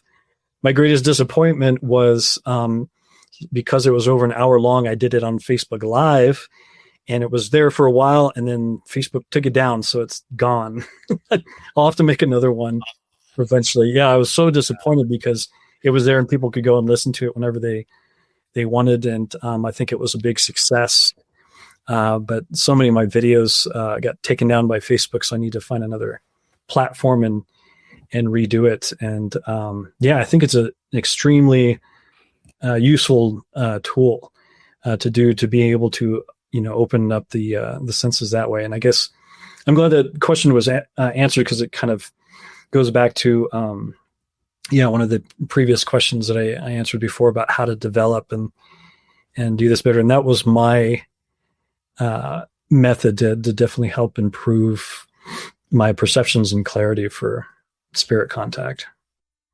That's so lovely. I remember years ago in one of your courses hearing that or a similar recording that you made. And when you incant, illumina oculos meos, neum quam abdor, like there's this beautiful, quoting the Psalm in Latin, it is, I was feeling myself just with your voice. I was like, oh, okay. Now I know why Frater Chassan has all the training in hypnosis. This is very good. So yeah, thank you, Frater Chassan. That's really great. And again, bringing it back to human-centered skills you can have to increase your own aptitude as best as you can, and not looking for easy answers and quick fixes, but really putting in the effort. That is wonderful. Frater Chassan, as we wrap up the podcast here, of course, we cannot end the podcast without talking about your classes, maybe some hints on some upcoming books or research. But before we do that, pentacles. Let's talk about pentacles, because there are so many people I respect so much, in the pentacle sphere. Alison Tchaikovsky, David Rankin, I know is obviously his amazing expertise with pentacles. Your pentacles are so beautiful, and the way when you share this, as making available these pentacles, the craftsmanship, the selection of the metal, the specific application of engravings, the nuances that you have there, and the clarity, the cleanliness. I could go on for a while. In other words, I am a big fan. But can we talk about And this is a listener question for you from Buxom Blonde 2008, who is asking, can you please ask Frater Chassan about Solomonic pentacles and what his experiences have been with them, and which ones are his favorite? Which I imagine is like asking who your favorite child is. But can you give us any hints on that? Yeah, definitely. So, and anybody that's interested in kind of my appreciation in the ways that I began making these in earnest, Azoth Press has the Liber Spiritum book that has a section of where I really go into depth and detail about how I make them and my knowledge base and everything behind them. So they're welcome to check that out. But and also before I get going on my rant, I have to give a lot of outside appreciation, especially for the pentacles that I make currently, that excellent fellow magicians and being able to coordinate that have like Andy and stuff, the excellent Russian magician and stuff, who is knowledge base and on Hebrew and the work that he's put into correcting these, and his allowance and his sharing of his findings and his digital creations has been, they wouldn't be what they are without him and his work. And there's a select group of us, probably about 5 or so that I can name, that have put a lot of work into, correcting, because we all know that in the several texts of manuscripts, even with the Key of Solomon, I mean, it's kind of a mess between, the scribes, recording these down. So I cannot overly emphasize or appreciate the current scholarly and actively magic working in experimentation of correcting these, and their sharing willingness to share and let me use the images and transfer them through modern technologies.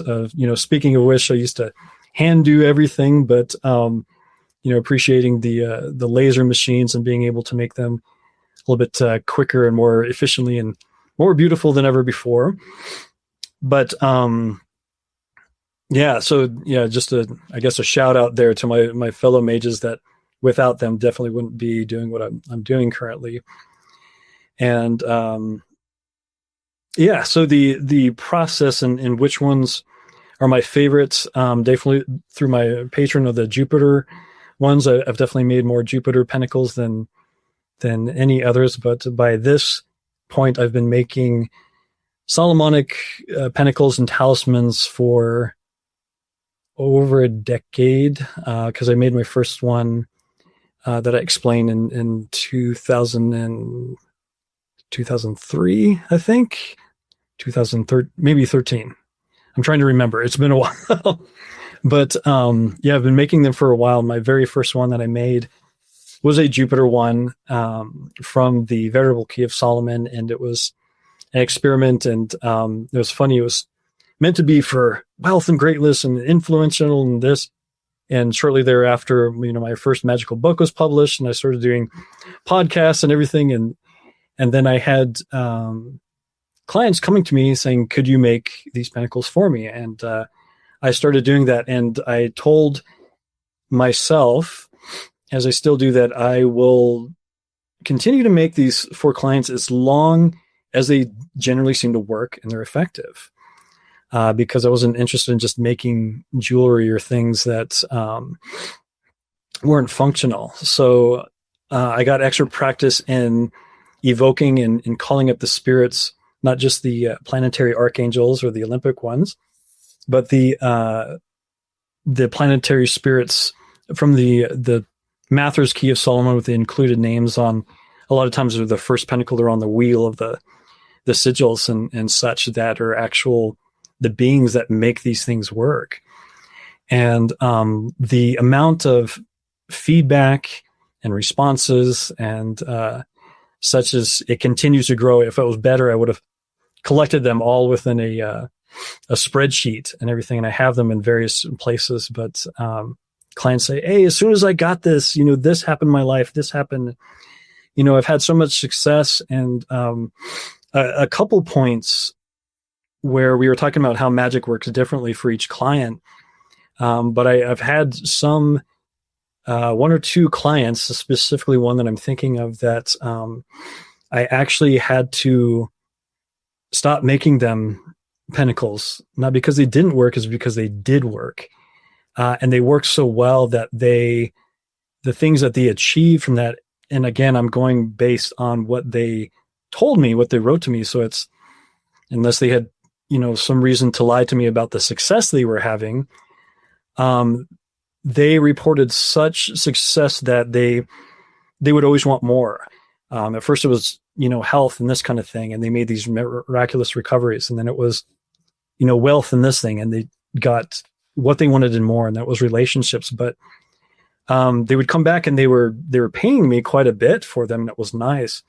But it got to the point where they were getting what they wanted, but they always wanted more. There was always, I'm not sure how many pentacles and talismans he has of mine now, but there are numerous. But it got to the point where he was not able to satiate everything. There's just, what else can I get? This is really working. What else can you make me? And I got to the point, and through some spiritual advisement, that it was time for him to be satisfied with what he had. So it was a weird thing to say no to a client that had so much success and that they worked above and beyond what I could even imagine. So that's an interesting story. But for other people, they've gotten, most of my customers are repeats because they get them and they have these amazing things happen. So they get a few more, but luckily I haven't had to cut too many people off because magic works. I love hearing the stories and such too. But again, I always try to not fall into the trappings of, so many fables and warnings that we've had about such things, working a little bit too well, going back to our original discussion, that these things can be extremely helpful and can help us. But if we're reliant completely on magic and everything, then there can be dangers to that. And that's that whole topic. So I don't want to get too far off, but to fully answer her question, the Jovial and the Jupiter pentacles I've made, I've seen the most personal success with, and I love continuing making it. Always, I feel closer to, I guess, the energy and the planetary influence that I've become most drawn to, associated with, both through my birth and natal charts and personality and personal experiences. So they'll remain my my favorites and the ones that I never get tired of associating with.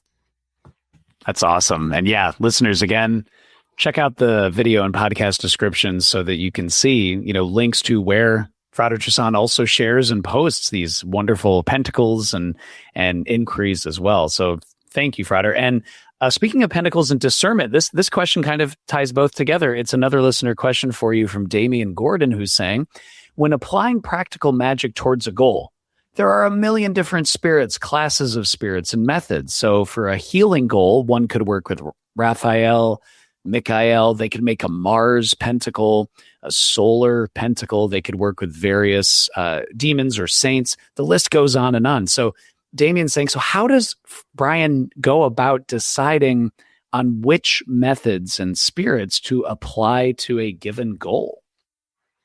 Yeah, it's an excellent question. And for me personally, it's been, I've done enough evocations where I was interested basically to introduce and get to know some of these spirits and archangels and goetic beings, just to simply find out what they're about and if they would seem to work with me, both through what they said, the information that I got, and also on feeling, on my intuition and senses about how well they would work with me.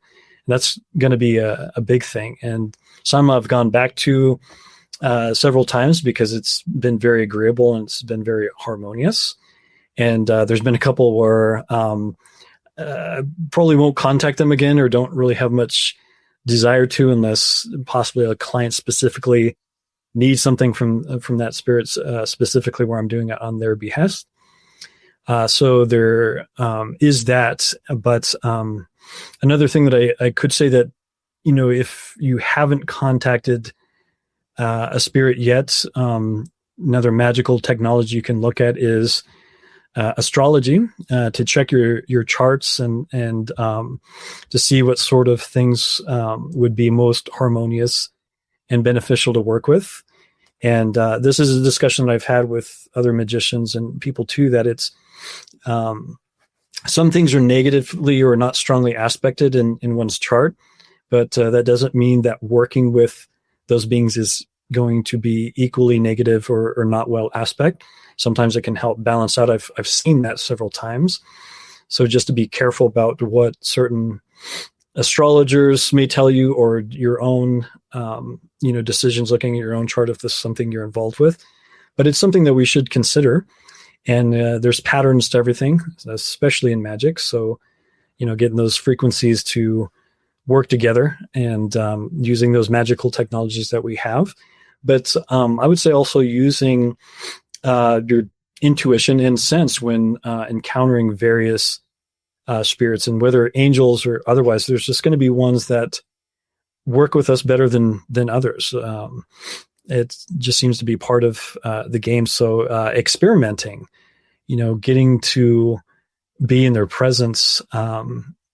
It's very interesting talking about spiritual presence. There is a signature that definitely by this point, if I'm invoking, I still go through the standards, but I know instantly when certain spirits, Ophiel, Jupiter, Bethor, and they have, even before my other senses where I can properly see or hear them and everything, I know it's them, because when they arrive, there's a sense of them. I know exactly it's them. It's telling me that the proper spirit has arrived. That I don't think I haven't ever evoked a spirit yet that has been able to have that perception and turn out to be something different than what a familiar sense told me that they would be, if that makes sense, especially if it's one that I've worked with several times. It's like knowing, I don't know, a very good friend or a family member and everything. You could have your eyes closed, but if they were near you, you could tell it was them, sort of thing. And they just have a signature that is very familiar and very unique to them. And I haven't seen that, I guess, faked or tricked to this date yet, which is getting on a different topic. But yes. Yeah, that's fantastic. And again, I think that ties in everything that you've been talking about this entire podcast. Discernment of spirits, thinking about why you're doing it, like really questioning privately to yourself, like, do I really need this? Is this the best path? Is it simply ego? Do I want to feel important? All of that stuff. And then it goes to your point, and I think with the questioner about those specific needs with like pentacles, so I think that goes. And by the way, totally want to echo you as well. Huge shout out to Andy Foster Andreas, who is amazing and constantly translating SSM. Yeah, exactly. So many, as you said, much better than I could, Frater Chassan. So many excellent colleagues that you work with constantly.